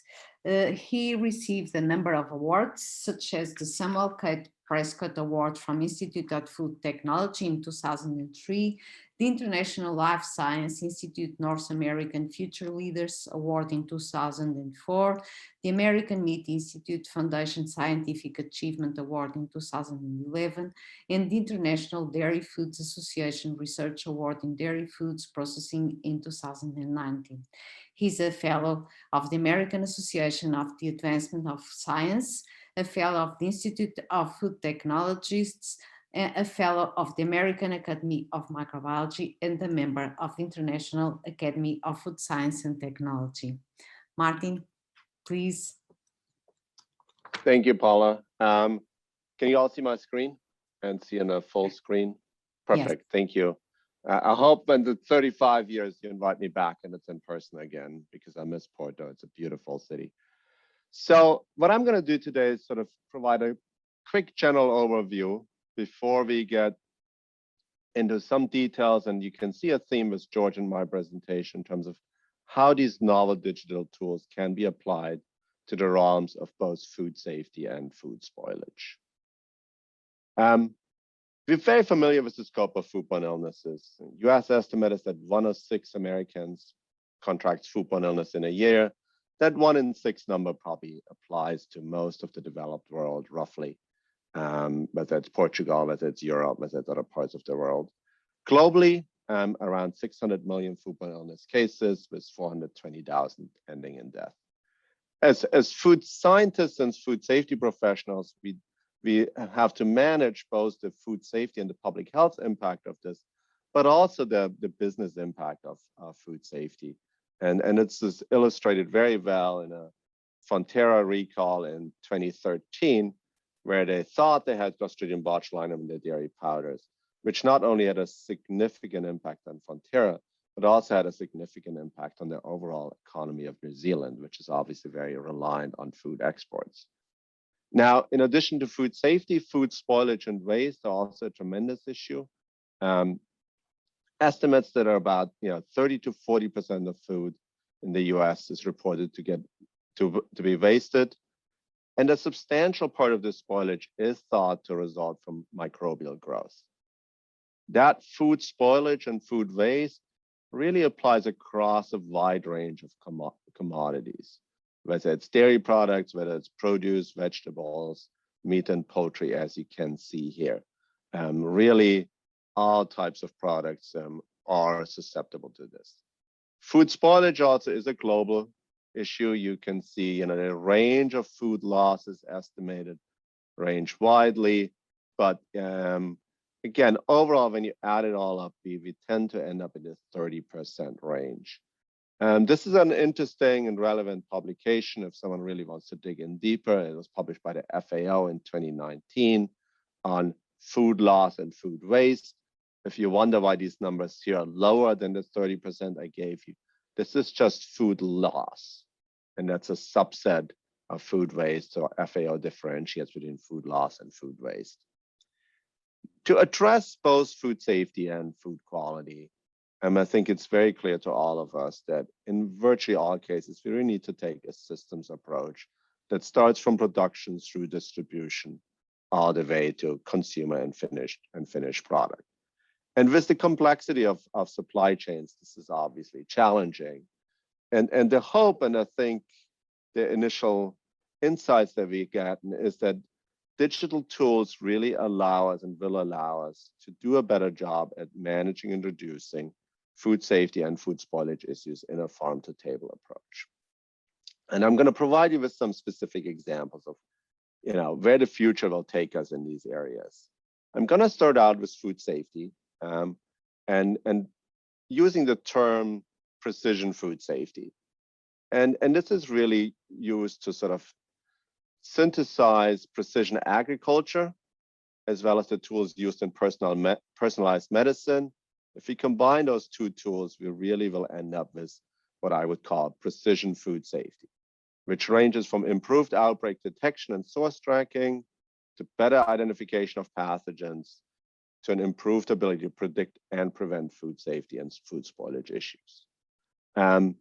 In the US, this is broadly applied by government agencies as shown here. George talked about Industry 4.0, cloud computing and analytics. So all of this ties together, in my mind, in this precision food safety, in this future of precision food safety. Let's start talking about applications of whole genome sequencing.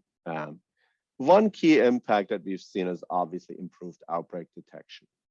But what I want to quickly outline is something in addition to that, which is how we can use whole genome sequence-based approaches for improved characterization and identification of pathogens. With Salmonella, we start to see how you can use whole genome sequence data to define subtypes with different virulence, therefore potentially target interventions. It's a similar scenario for Listeria that I'm not going to talk about, that is well published. But in addition, these tools also have very, very practical current implications by allowing us to better identify and differentiate pathogens. Had Fonterra used whole genome sequencing, that recall probably would have never happened because they would have realized very quickly that the Clostridium they isolated from their dairy powders was not Clostridium botulinum, but was actually Clostridium sporogenes. It just took them 6 weeks because they did not use these tools rapidly and were not able to deploy these tools rapidly. These issues should not occur anymore with these tools. I'm going to briefly provide a Salmonella example because it is one of the most important, one of the most impactful foodborne pathogens globally. It has more than 2,600 serotypes, but it's really a small number of serotypes, for example, Enteritis and Typhimurium, that are responsible for the majority of human salmonellosis cases. While we have other serotypes that we can frequently find in some sources, for example, Salmonella sero in cows, Salmonella Kentucky in the US in poultry, but rarely cause human disease. If we can target control strategies on those serotypes of human public health relevance, which is already happening in some cases of the world, Europe has a strong focus on Enteritis and Typhimurium. But if we can improve that targeted approach more, we will likely have a chance to further and better reduce the public health impact of salmonellosis. We can use whole genome sequence data for these to differentiate subtypes that have or we can call hypovirulent, so have increased likelihood of causing disease, or hypervirulent, have reduced likelihood to cause disease. As a tangible example, I'm going to give you Salmonella sero. So Salmonella strain many of you, a serotype many of you may not have heard of. It is the most frequent serotype among cattle isolates in the US, but very rarely causes human disease. When you use whole genome sequence data, you can identify a number of virulence genes that are either absent or contain premature stop codons. You can also confirm in tissue culture that Salmonella shows a lower invasion efficiency.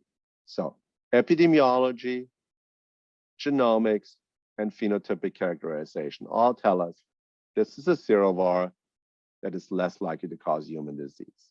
We can now use this information to really move towards targeted approaches where we don't focus on these strains, but focus on the ones that are more likely to cause human disease. If you're interested in that concept, we recently published a paper that provides some more details of how this could be done in the context of precision food safety.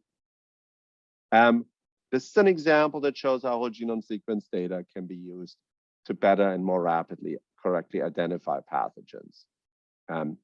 After the Fonterra incident, we were faced with a similar issue, food contamination incident versus suspicion that it might be Clostridium botulinum. We rapidly deployed whole genome sequencing, could find out that it was actually a new Clostridium species, Clostridium tepidum, that does not contain the toxin genes, therefore not a food safety hazard, only a food spoilage issue. We've also developed computational tools that allow people to rapidly use whole genome sequence data to classify Bacillus cereus group isolates, as shown here. Another one where misidentification and differentiation between different bacillus, such as Bacillus cereus and Bacillus weinstephaniensis and thuringiensis, can be challenging. So tremendous applications of whole genome sequencing for precision food safety. They are made possible through the vast databases that we see, such as the pathogen detection database that currently has more than 250,000 Salmonella isolates, more than 100,000 E. coli isolates, and those genome sequencing available. So this is, as George mentioned, really transforming food safety in terms of the amount of data that we can access and use to make better food safety decisions. Now, precision food safety doesn't end with whole genome sequencing. What I'm going to show you in the next few slides is really how we can take the tools of precision agriculture and use it to better manage food safety in the field. Produce often uses surface water for irrigation or other applications. Surface water obviously can introduce pathogens, but not each stream is created the same. Not each time point is created the same. The risk of introducing pathogen differs by time and space. We can use that information to better manage food safety hazards by either choosing certain water sources or choosing when and where to treat water. We have tremendous publicly accessible data that tell us where there are campgrounds. It could be a source of human fecal contamination, where there's pasture, developed lands, and croplands. We can combine all of these data, develop the appropriate models to predict likelihood of foodborne pathogens, and show which times or which locations might be more likely to contain pathogens. We have done this for Salmonella and Listeria. And one tool that you can use is classification trees. For Salmonella, we see a very simple classification tree. And you can see that under which conditions the majority of samples will not contain or predicted to not contain Salmonella: high pH, low turbidity, and low density of dairy farms. If you have a higher density of dairy farms, higher turbidity, more likely to find Salmonella. These decision trees can become much more complicated for other pathogens, where we include factors such as presence of pasture, weather patterns, human point sources, etc., to again be able to predict under which conditions we might have 95% chance of having Listeria present to having 100% chance of a negative, so not having Listeria present.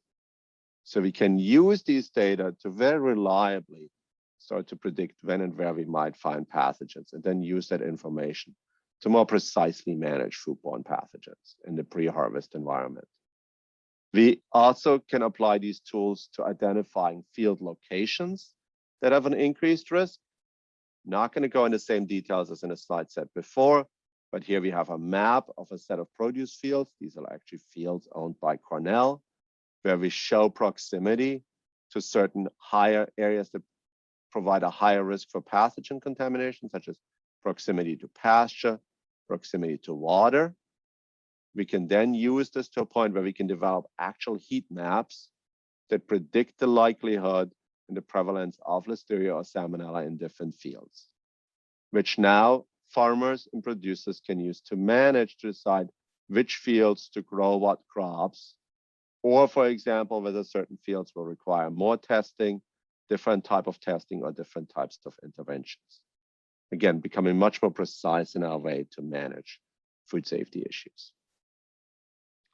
Now we can take some of these same tools to processing plants, where we've developed actual physical models, which are called agent-based models. Because in this case, we model interactions of different agents, such as humans with slicers or the environment, to model how Listeria is transmitted in a processing plant, and then use this information to develop better sampling plan or intervention strategies. And this shows a map, and we can illustrate here what happens over time. So we can see we model days from Sunday through Monday to Tuesday. You can see sanitation when there's lots of water is indicated by blue. You can see people come in. And sometimes when you watch carefully, you can see little yellow dots, which show where Listeria is expected to spread in this facility based on prior data. So we can integrate existing data into predictive tools that now allow us to, again, develop better interventions and sampling plans. We can use this to even look at which sites are more likely to show contamination.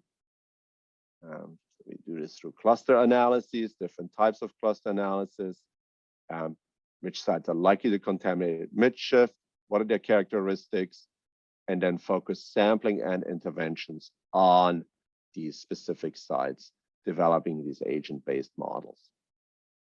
And this one is available, and we've actually licensed it to a company that is working to make this model available to industry. So wide range of different types of modeling tools in food safety. So now we're going to switch to food spoilage, where most of the examples I'm going to give you a focus around dairy, get more produce-related examples on the food safety side. So first example I'm going to give you here is really based on how do we predict and reduce spoilage of pasteurized fluid milk. Cornell had a long-running program where we've collected massive amounts of data on spoilage of fluid milk. Very similar to data some companies or some other researchers might have, and very often their ability to utilize these data and make sense out of them is limited. And what I'm going to show you here is sort of a roadmap of how we can use these data to now predict spoilage and therefore develop and implement better interventions. Talk a little bit about the basics of spoilage of milk, and they are no different than spoilage of many other food products. Typically, milk can spoil due to post-processing contamination. So these are organisms that are introduced after the heat treatment. This would be typically Pseudomonas species, which cause spoilage in a wide range of products, but also psychotolerant coliforms and Enterobacteriaceae. The second mechanism of spoilage, we have spores. These are organisms that survive the heat treatment. For milk, this would be Bacillus stephanensis and psychotolerant Penibacillus species. The specific organisms might be different in other products, but post-processing contamination or heat-tolerant organism, typically spores, will generally be the two mechanisms of microbial spoilage. So what we did is, and what we continue to do is develop Monte Carlo simulation models to predict shelf life and predict spoilage. What this uses here is we use the concentrations of spores that we find in the raw milk. We use data on different subtypes of spore formers, which we call allelic types. For each allelic type, we have specific growth parameters because the different organisms will behave differently.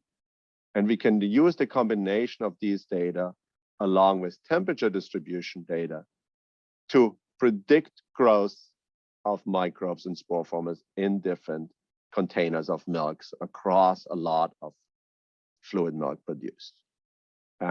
We can then use that to predict microbial count at different days of shelf life. For example, for day 21, we can predict that 25% of half gallons have less than 20,000 CFU per mil if the storage occurs at 6 degrees. And we can have a distribution of how many containers are less than 10 to the 4, so less than 10,000, et cetera, et cetera. We can convert this into cute movies again that sort of show you the distribution of bacterial counts over shelf life.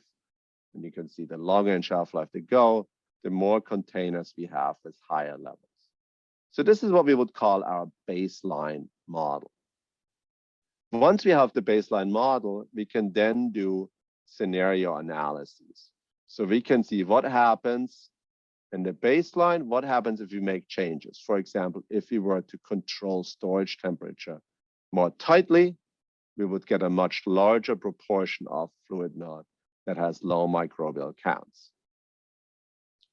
Now, changing temperature distributions throughout supply chain is challenging, but we could similarly model out other interventions. For example, what would happen to our milk spoilage if we apply microfiltration of the raw milk, which removes spores? And we can see our baseline scenario in gray and our intervention in red. And so you can clearly see that there's more samples with lower bacterial counts if we use microfiltration. And we can even estimate shelf life extension. You can say this microfiltration shelf life is extended by 4 days under the temperature distributions that are typical for the US.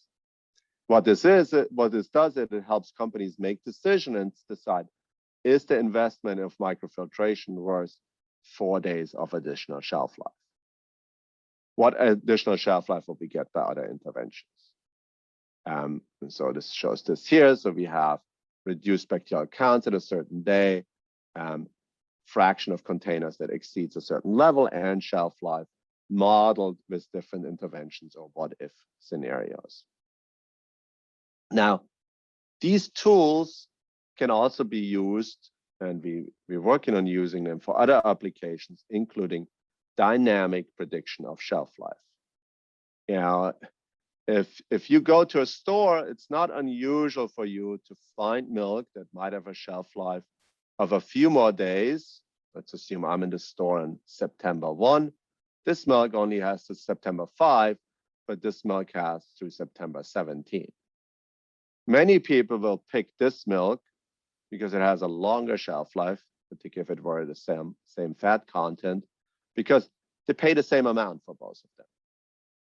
Now, with predictive tools, we can add codes to milk cartons, conceptually removing shelf life, using smartphone or other technologies to dynamically predict the remaining shelf life, depending on temperature history of the carton, predict a price that takes into account the remaining shelf life, which actually could be a valuable mechanism to reduce spoilage, because now we sell people product that has a shorter shelf life for less money, therefore driving consumers to not just buy product that has a longer shelf life, but really make sure we remove shelf life that has a product that has a shorter shelf life.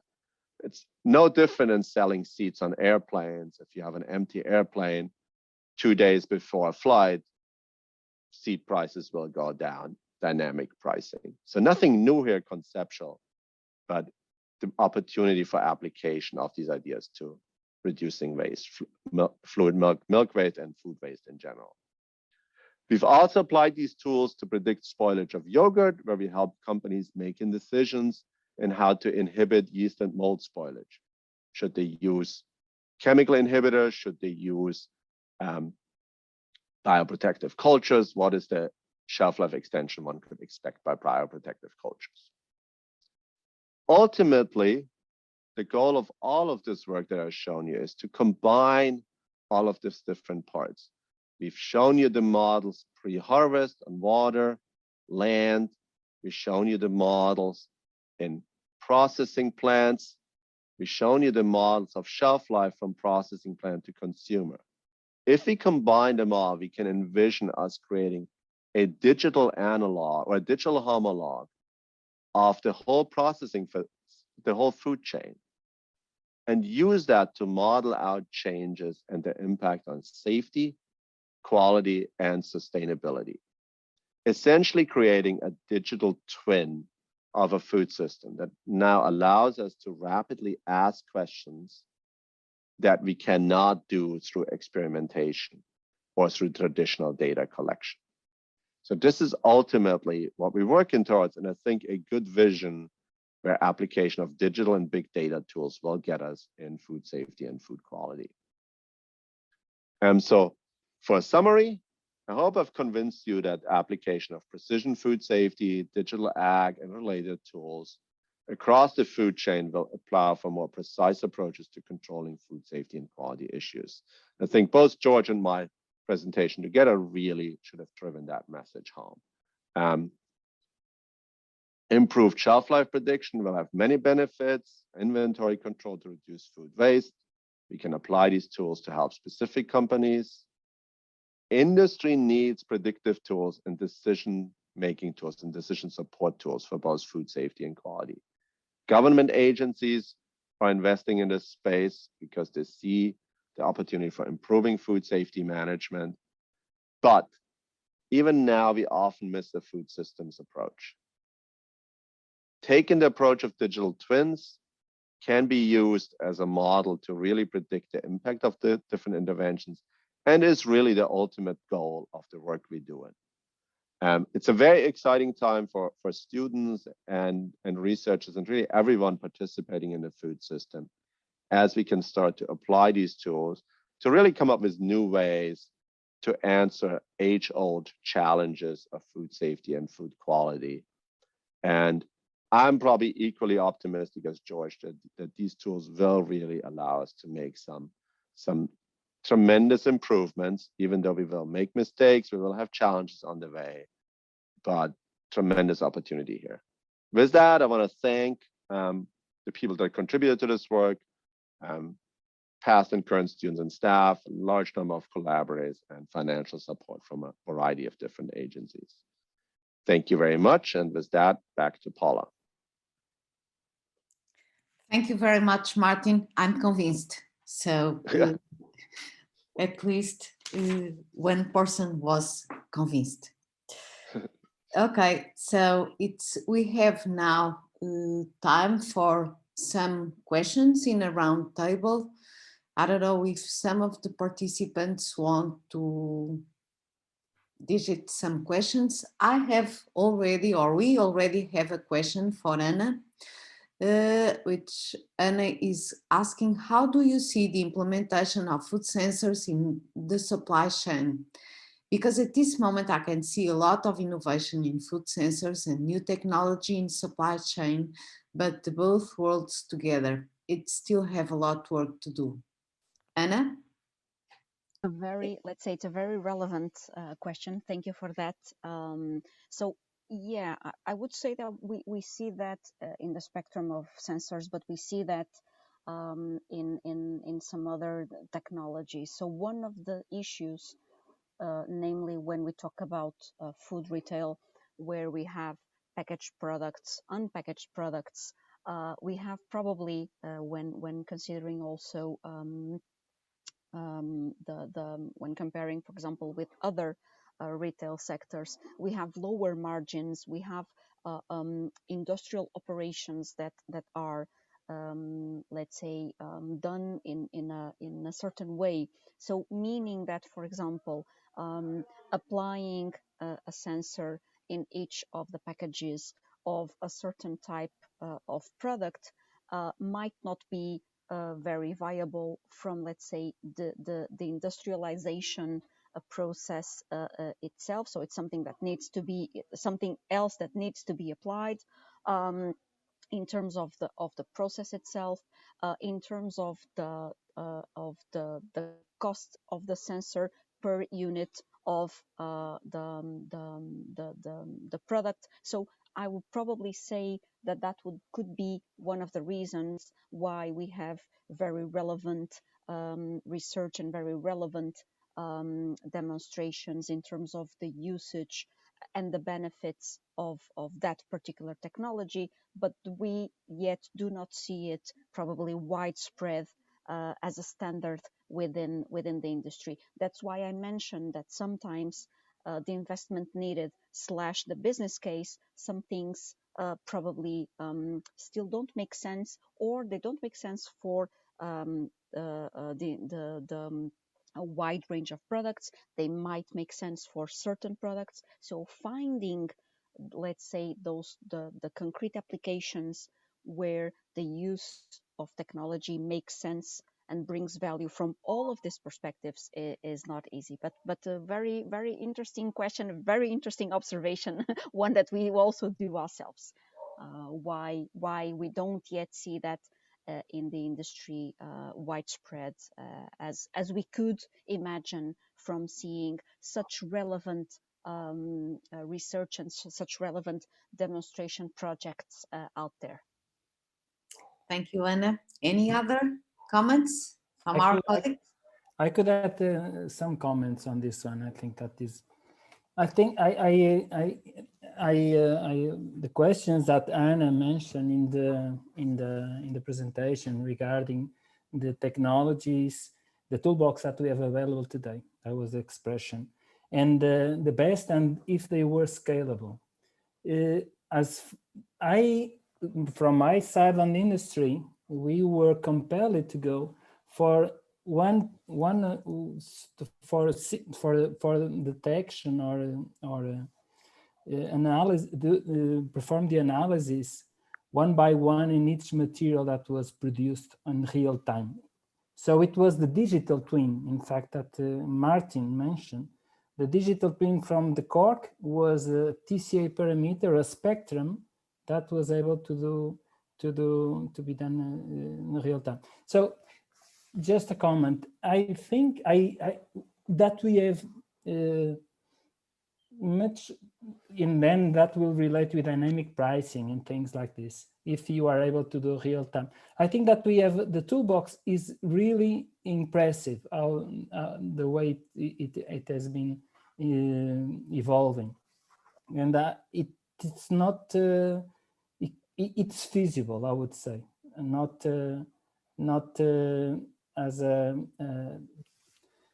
it's something that we can consider. It's feasible to think on going to that direction, at least for some sectors. I think that is totally. I think you've said, Cesar, the right words, some sectors. So many times the answer that we give is one that is not very satisfying to the one posing the question, but the answer typically is it depends. It depends on the product that we are considering. It depends on the process itself.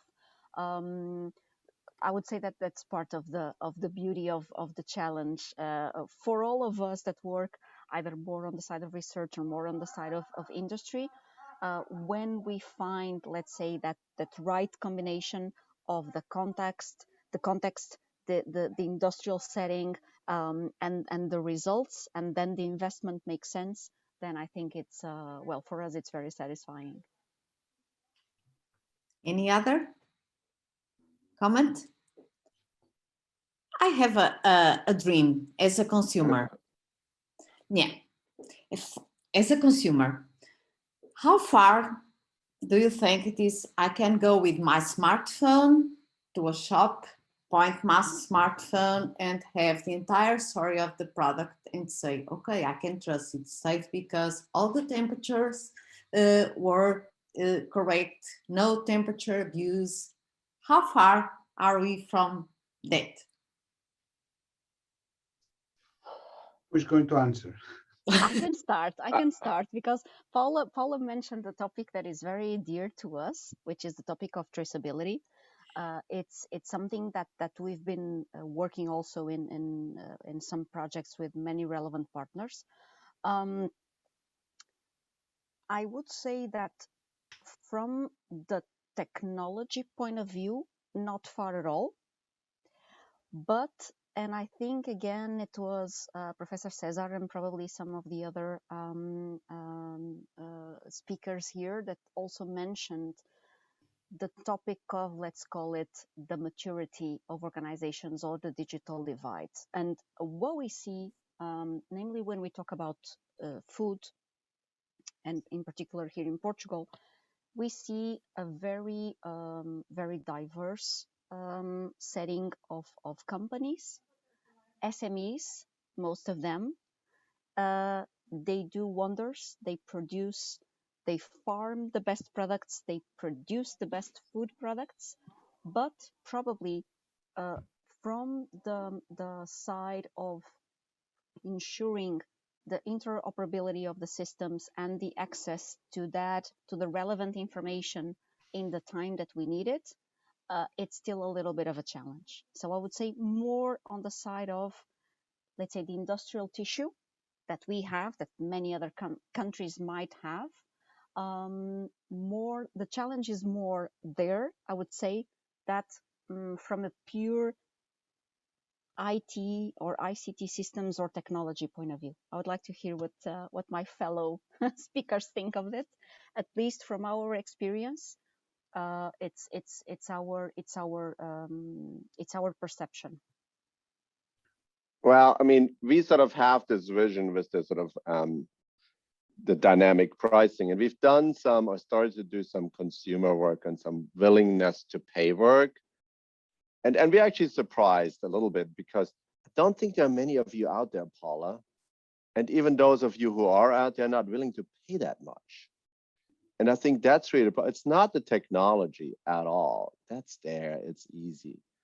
But how much would you pay for it? You have 2 cartons of milk. One of them you get the complete temperature history, the other one you don't. Would you be willing to pay a tenth of a euro more? 50 cents more? Most people wouldn't be willing to pay much more. And the other thing that really surprised us, a lot of people just don't want to take out their phone in the store and scan every product, because it all sounds great until you get into a store and you have this card, you have to buy 60 products, and each of them you have to scan and look at it. And it's just, I think that's really the sort of challenge, as much as it is the technology, willingness to pay and consumer willingness to actually do it. Now, yeah, I can say, well, in 5 years, we're going to have smart glasses and it's going to project it right at my face. So I don't even need to do anything anymore. And it's going to be so cheap. And maybe that's true, maybe that's not true. And maybe that's what we are away from. Just the current technology is not consumer friendly. Let's face it at the end, and it's still going to be too expensive. So I think those are the hurdles we have to a certain extent. Yep. If I can add to that, I agree with both colleagues before, you know, that they speak about that. What I can say, there are, at least in the food industry in Greece, they are very much in favor of using sensors, but the supermarkets, they don't want to use it, right? So across the food chain, they want these indicators, let's say, whatever it is, these are the indicators, because they are afraid that consumers will not buy that product if they, for example, see in the barcode, as Martin mentioned, that if they scan, they can see that this product has been in the supermarket for a week. So they will avoid. I don't know why, but they will avoid. But there is another step before that. I would say that probably it's useful for the food business operators within the supermarket, if they have the ability or the knowledge to scan that product, whatever, and they see that the shelf life of milk, for example, of Martin's example, it's coming out the next 48 hours, they can bring forward until, as Martin mentioned before, they should learn and they should be able to accept this technology after 4 or 5 years, okay? So there are different steps. The other thing that I have seen in my studies here and in my university is that I got a lot of sensors, different sensors, even those that I mentioned that you can handle. I bought that from different countries. I don't want to mention that, but they claim, for example, that they can provide you information about the protein content and fat content, which is one of the major issues in all dairy science, because they pay the farmer by the protein and fat content. And this, they are not working. You know, we try in the lab and we have a lot of contacts with them to find out how we can apply. The fingerprint that you can take with these sensors is every second is different. So most of these technologies, they are very happy. You know, they are going forward to you know, to introduce to us, to the consumers or to the food industry, this kind of sensors. They are very excited, but they do not have done the validation before. And for me, one of the critical points in the food safety and food spoilage is the validation. We as scientists, we are very happy to publish papers, let's say, because we have this kind of promotion, blah, blah, blah. But the fact is that, you know, we have to validate exactly the sensors.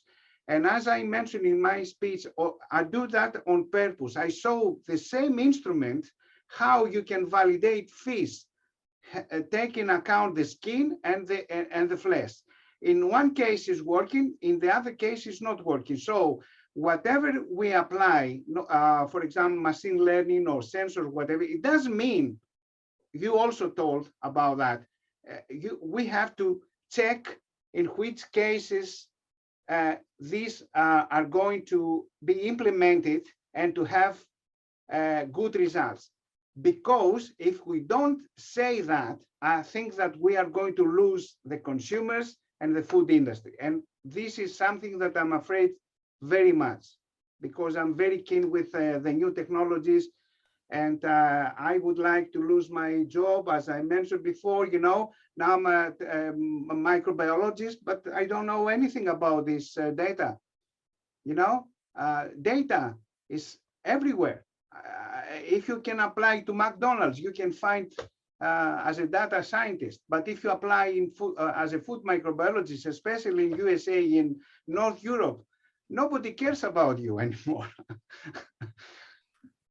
I think it's really interesting, George, what you're saying. For example, in my case, it's not directly on that sector, but for example, what we do in UK is exactly that part. So we work with BSI, so the British Standard Institute, to compare sensors that are available on the market, and we put them face to face. So one thing is what is on the label, saying that you can calculate and extract this type of information. But in reality, what we are using is we are putting that sensors in the same environment, in a laboratory environment. We are comparing them. We are understanding what exactly you can obtain from them. And just from that point, we are certifying them to use as an hardware and as a smart device by incorporating artificial intelligence on top. But that is fundamental. That is the game changer, is that you have to have that layer, that guarantee that you are able to use that instrument that is a reliable instrument for you to calculate and obtain the goals that you want to demonstrate. Yes. I may contact you. Okay. So to defend a little bit that the sensors, you know, I'm sorry. I understand the overpitching. I agree with George and Nuno. Overpitching a sensor, overpromising, kill the thing. But as a engineer, with the obligation of validating the biomarker acquisition, the robust data that you can then simulate, I think that today we have better reasons to dream, or at least more than dream, to think that it can become that we could extract robust information from the matrix in vivo or in real time. We we do it in some scenarios, like Anne has mentioned. It depends on how much money you put, and it's a business case. It's true.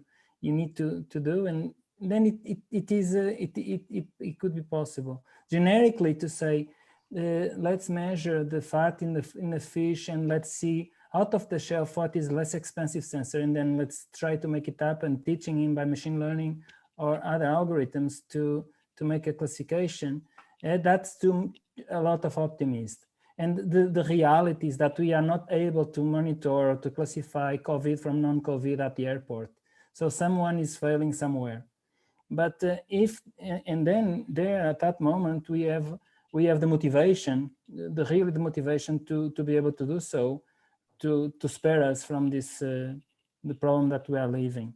But adjusting, tuning the entire ecosystem, orchestrating. Anna was mentioned this on the right mode, with the good case, the business case. I think that I am more optimistic. To clarify myself, I'm very positive. That's most of the sensors that I saw in my presentation. I got them. So I'm very keen, because I would like to make the food industry to accept these new technologies and to go in this direction. So totally, believe me, I'm very positive. The problem is that some of us, even the university, or even if we make sensors or not or whatever, we like very much to promote what we have make. And the cost, if this is not correct, is bigger than to wait a couple of years. You see what I mean, you know? Yeah, and I agree. I have an example. It's a joke, but at home, kids are using their phones to try to see the labels, the barcode, and to get information on the nutritional status of different products. And surprising, they have eggs, they prefer eggs for a certain company, retailer, because those eggs have a lower amount of energy, calories. Why this so? I do not. Mom, please buy eggs from X, because these have lower calories than, and it's really difficult to explain. Eggs are eggs, and okay, just a joke. And to complement what George was saying, yeah, sometimes this happen, and non-food or scientists or people not in the related areas of food science may not be understanding some results. Okay. Moving from another question I have, it's I was reading recently in a publication from Marketeers that 60% of the companies that have invested in artificial intelligence, in fact, have not used it. So any comments on that? 60%. Yeah, I can speak about that. So like when I was starting to the presentation, today, this is a trend. So it's a trend, and everyone wants to speak about artificial intelligence and machine learning, and you see that is common in use today. Unfortunately, we have a lot of people that are using that terms without knowing what they mean, and about knowing what has the skill set to do it.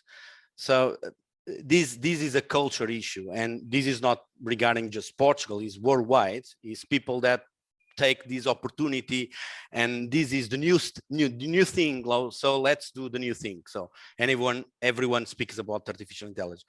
I believe that this is why that is so critical the validation process and understanding exactly what is under the bonnet of the car. So what is really the engine that we are talking about? Because sometimes it's just a simple Excel on the back and people saying that is artificial intelligence. So we have to be really careful that when we speak about things, exactly what is the skill set of the person that are doing that, what is the knowledge. This is a lot. Artificial intelligence for me is a mix of disciplinaries. So it's not just data. The other day, I was doing a presentation with Wessex Water, one of the operators in the UK, and we are talking about data, big data, about water. And people are saying, okay, the issue is not data. Data is available. We have a lot of data. Okay, we have a problem how to optimize that data because sometimes they don't even know what to do with the data. But the value of thing is that you bring the data science with the microbiology expert, with the chemist expert, and you combine them is a synergy. And by understanding these all components that come together, this is where is the value. And algorithm engines, these artificial intelligence engines, come from this union of knowledge, because it's a lot of knowledge and a lot of processing capacity that you have to do very quickly. And this is why that we use computers, we use machines, because they are able to do that. But the knowledge is always about what is our experience, about things that we look. And for example, one of the things that I use a lot to explain is nature. A lot of things that sometimes we do with sensors is mimic nature. We try to mimic nature. And sometimes it's possible, sometimes it's even, we are able to increase the efficiency regarding the nature, but that is the base of the knowledge. So we have to look to the knowledge in a point that we understand exactly, this is really artificial intelligence, this is machine learning, or this is just a simple formula that they have in the back.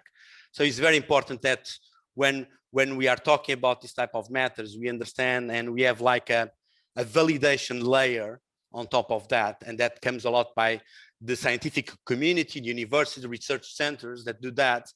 But to bring the scientific community with the industry together, that is the goal. So if we can talk about same language, if we can use the same tools, that will be better for the world. Yep.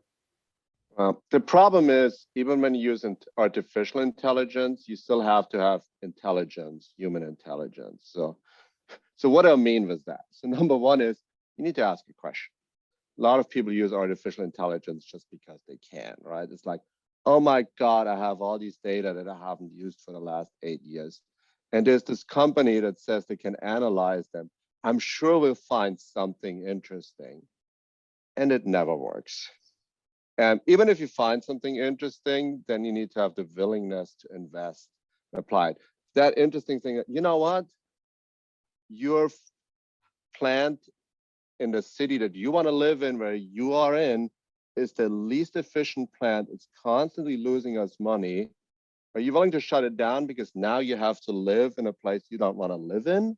Because suddenly we don't have a plant in Porto anymore, but we have one in the middle of nowhere in the Extremadura? No, you're not going to shut that. So you need to be willing to act on the results. So do an AI without a question, not checking whether you're willing to actually use the information is one big problem. So let's say of the 60% guaranteed, you 30% of them just dump data in, we're hoping something useful came out.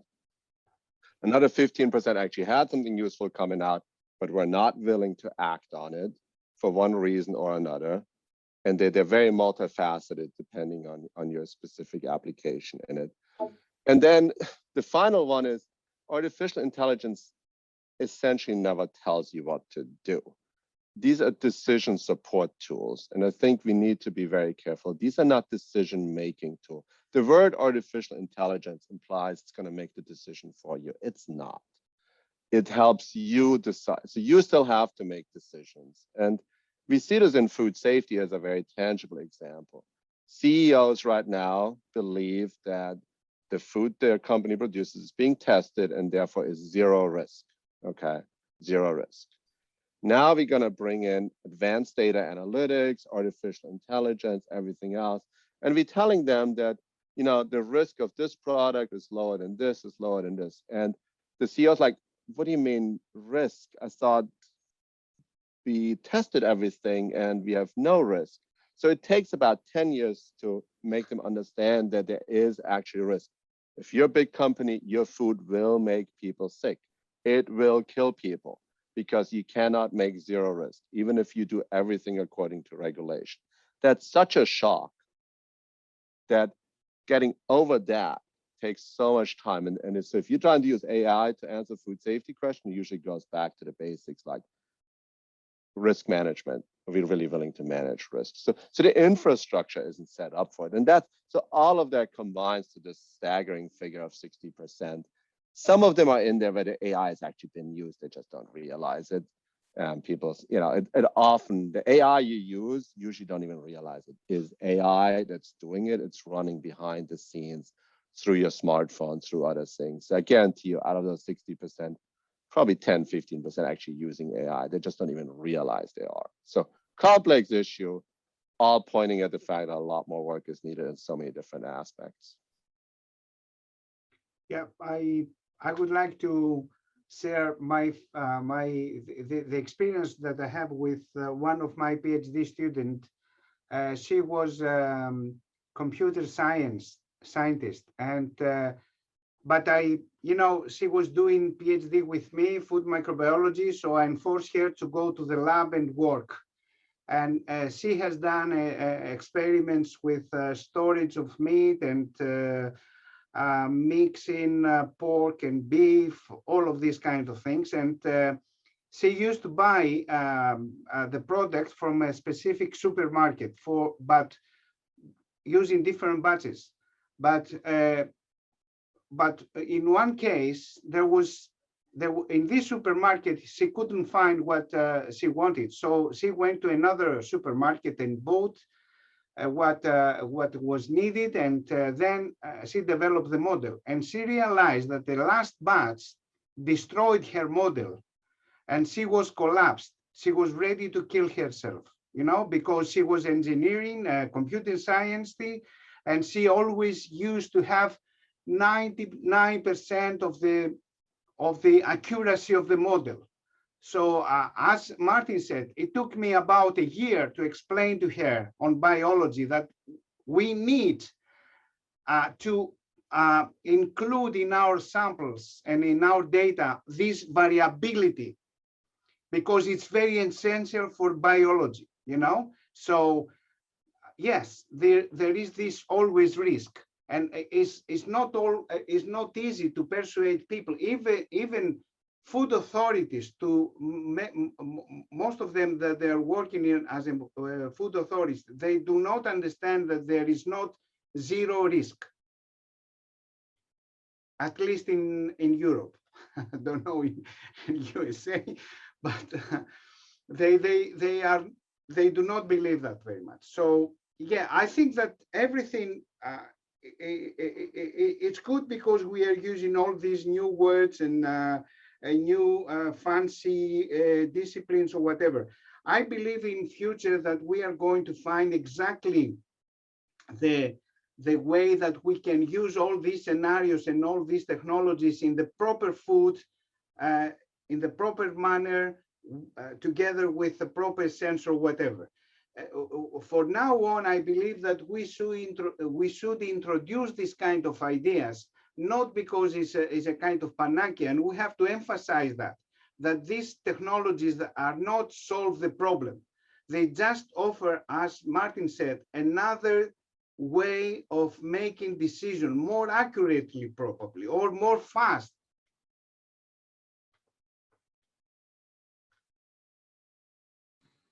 Thanks. I have another question, different, but I don't know how is this in the US, but in Europe we have now our data protection legislation really strict. So my question is how this data protection legislation can have or can create challenges in these data systems?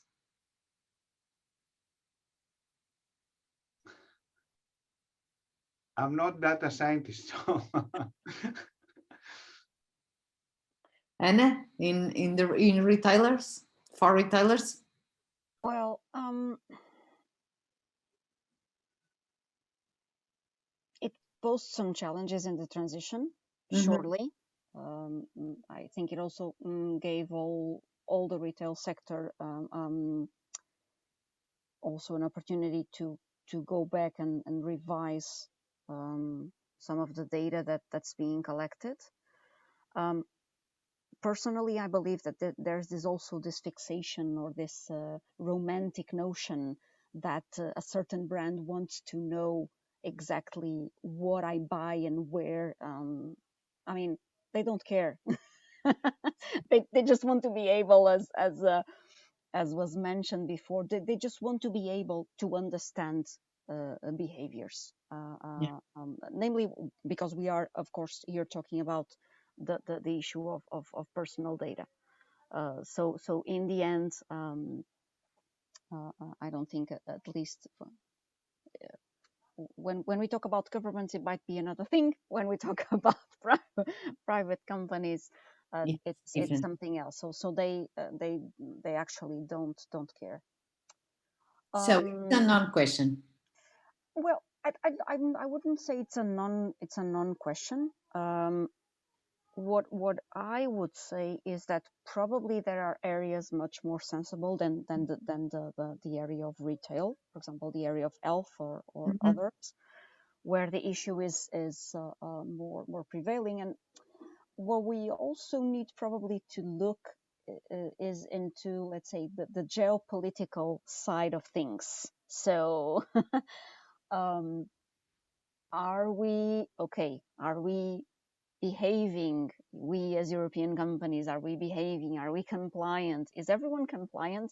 And we could substitute data protection by food safety. We could substitute food safety by something else. So that's always the question, I would say.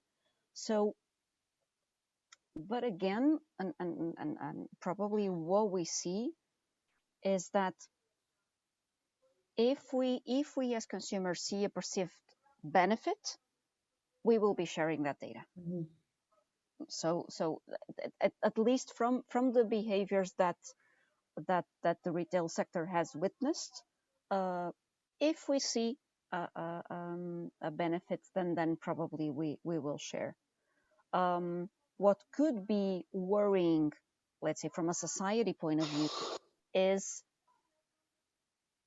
when people don't really have the literacy to understand what exactly they are sharing and what exactly they are consenting to, and that's probably here. And again, we come back to the topic of digital literacy, as always, and this also relates to your previous question, because people think that you just throw technology into an organization and it will solve things. And it doesn't really work that way. So definitely it posed a challenge, at least in the transition. What I believe is that when it makes sense for us as individual consumers, when it makes our lives easier, we are willing to share. Okay. I mean, it will have an impact. I mean, it will rob us of some opportunities. We got to be honest. I mean, in the US, we have some pretty convincing data that if I mine data and I have location data of people, I say,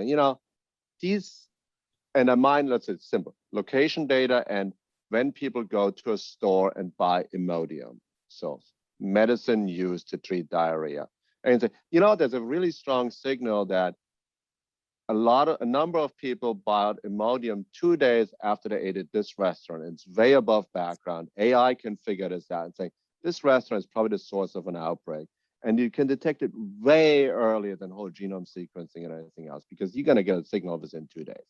With data protection, we're probably not going to be able to do that. okay? And so it's a risk-benefit analysis. So as a society, you know, there are a lot of risks of us sharing the data, and society has decided that the benefits, such as the one I described, is not worth it. So, but we got to be honest, there are costs. There are costs to society and there are costs to us as individuals because of it. No doubt about it, okay? The other more challenging part is that we're probably going to see bias in data, okay? And what I mean was that the people who will permit data sharing and the ones who will not will be different subset of the populations. Now, if I use those data to draw conclusions, now suddenly for argument's sake, say, oh, the rich people decide to not share the data, all the people that didn't even know how to and said share the data anyway, I don't care, or vice versa, whatever segment it is. And I think it's an unbiased representation. It isn't, and I use those for data mining and draw conclusions. I might draw wrong conclusions, which could be costly. Again, could be costly for society, could be costly for a company, could be costly for an individual. Even if you think about, we predict, you know, what treatment you should take. If we have biased data and we use data from a subset to predict how I should be treated, and I'm not represented in a data set, then we have a problem. So there's a number of problems. I don't think we can just say it's not, it is. And I don't think I've seen those discussions as open as they should be. I mean, there needs to be more of a discussion. It goes to data literacy and really having these conversations. Okay, and for the scientists, what about, or what is the impact of this, our open access, open science policy? We are now publishing or not our raw data. Shall we do it? Shall we not do it? Where to deposit this data? What's your opinion? Oh, yeah. Man, you're hitting all the hot topics there. In general, I think I'm a big proponent of sharing raw data, reproducibility, allowing other people to check. I mean, obviously the challenges are number one, if people use the data for something they were not intended for. I think George, you had mentioned that on your slide. If data created for purpose A and now I'm using it for purpose B, where the data collection wasn't even designed and I draw incorrect conclusions. So we all worried about that.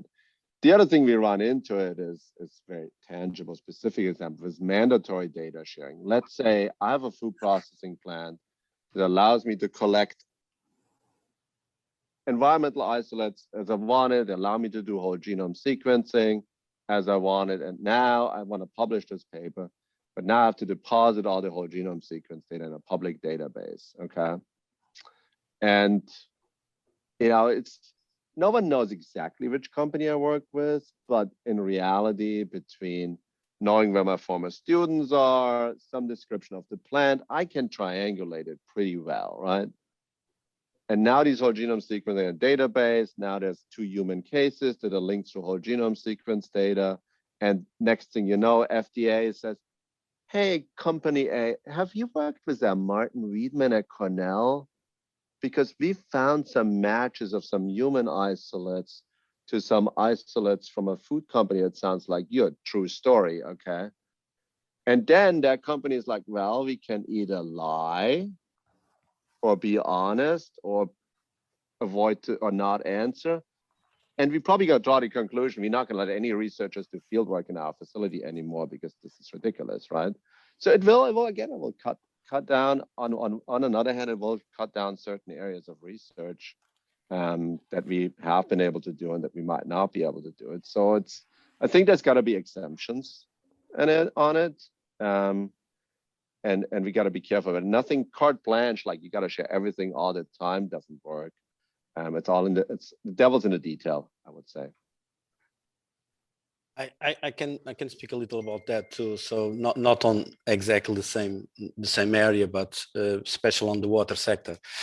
So for example, in UK we have DEFRA, that is a huge storage of data regarding environmental analysis and things like that is public share. So, and you have that we call, that is the baseline of data that is available today to do any type of correlations of information.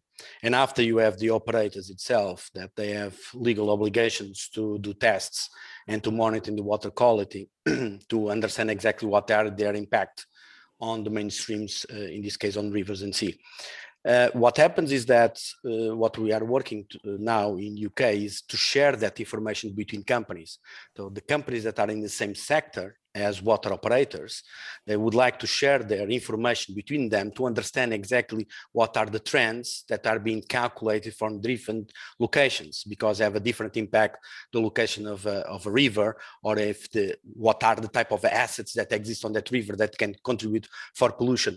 So is being created a huge amount of information that is being shared between companies on that level, that allow them to spend less money to do the research, because they will have other type of sources of data. Speaking, for example, about healthcare and more specific about care, for example, we don't have any data. So we don't know even what is the data.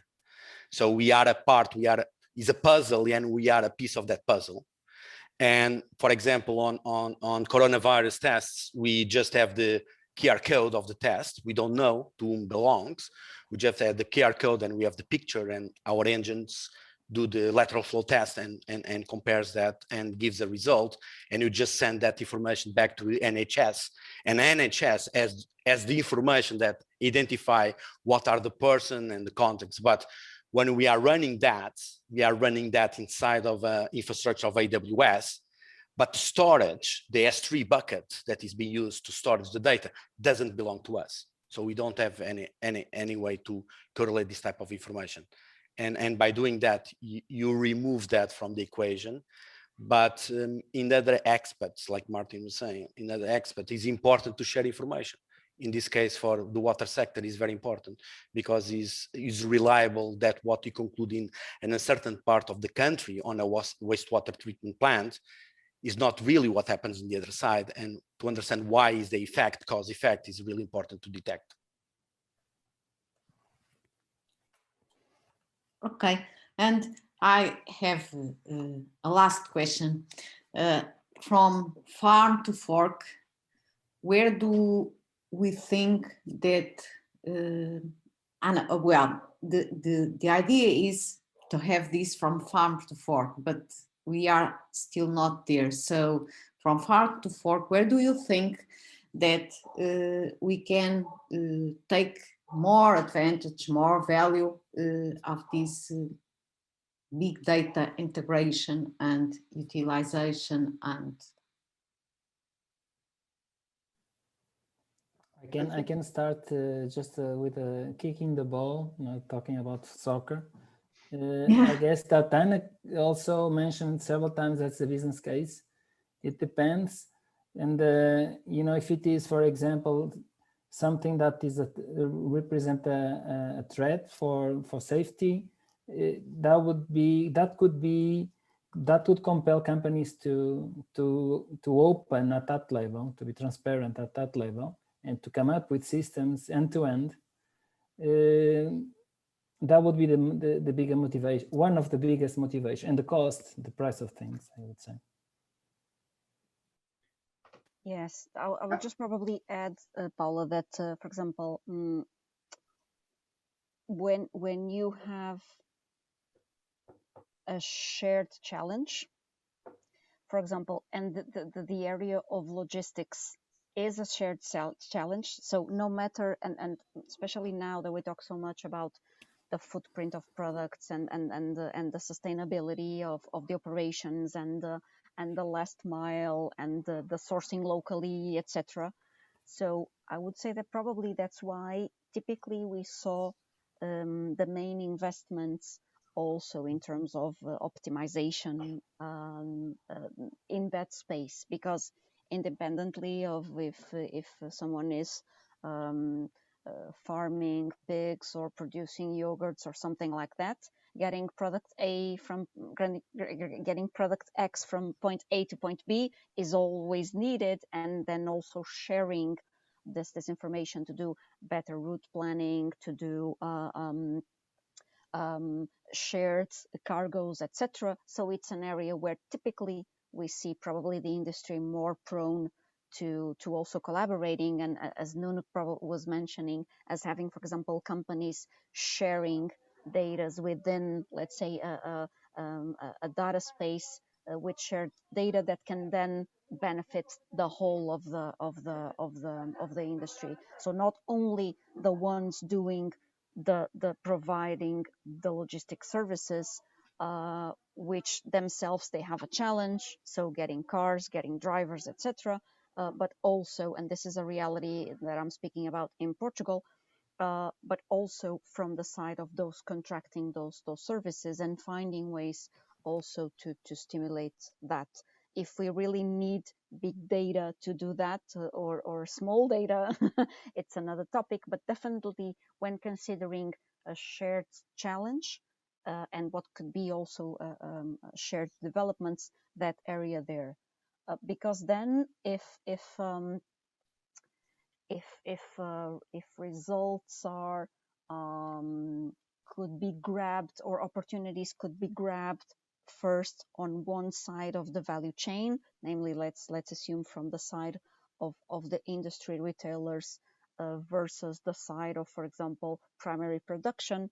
Again, I hate to give this answer, but I think it depends a little bit. So it's the diversity and it's the industrial tissue that we have. Because even, for example, just to give you our vision, even, for example, in the retail space in Europe, there are very different approaches to even to this collaboration, you know, so even there, even in the same sector, you probably see, depending on the company, depending on the context, depending on their vision, depending on also on their willingness to share the risk and share the results, where projects and the validation and the results could appear or not. So it depends. But if I had to point an area, I would point the area of the logistics and managing the supply chain, because it's critical. Yeah, I would like to agree with that, because having the experience of this project that I coordinated between the EU and China. Okay, China is one region, but in Europe I have UK, I have France, I have Switzerland, and some companies. Even if they measure something in common, let's say carbon dioxide, they do that in a different way. So first of all, the problem that I face as coordinator when this project has started, now it's 6 months, is how everybody, how I collect as a coordinator the data, and this data will be available to everybody in the same format and to be used by all these guys that they would like to make the algorithms or whatever. So for me, this science, this topic is just, we have given birth to this science. So it's like a baby. It's only a few days baby. So we don't know what is most important, the primary production. If you are talking about that to an agriculturist, then he will talk to you, he will speculate at primary production. Me as a food microbiologist, I'm concerned about the retailer stage and the consumer. Okay, we used to buy these excellent products in supermarkets, and we bring them to our home, and we destroy them because our refrigerator is not working, because we don't know how to read the labels and all of these things. So what is important? Everything is important, but little by little, we will find a way to realize and to incorporate all this knowledge in this new science.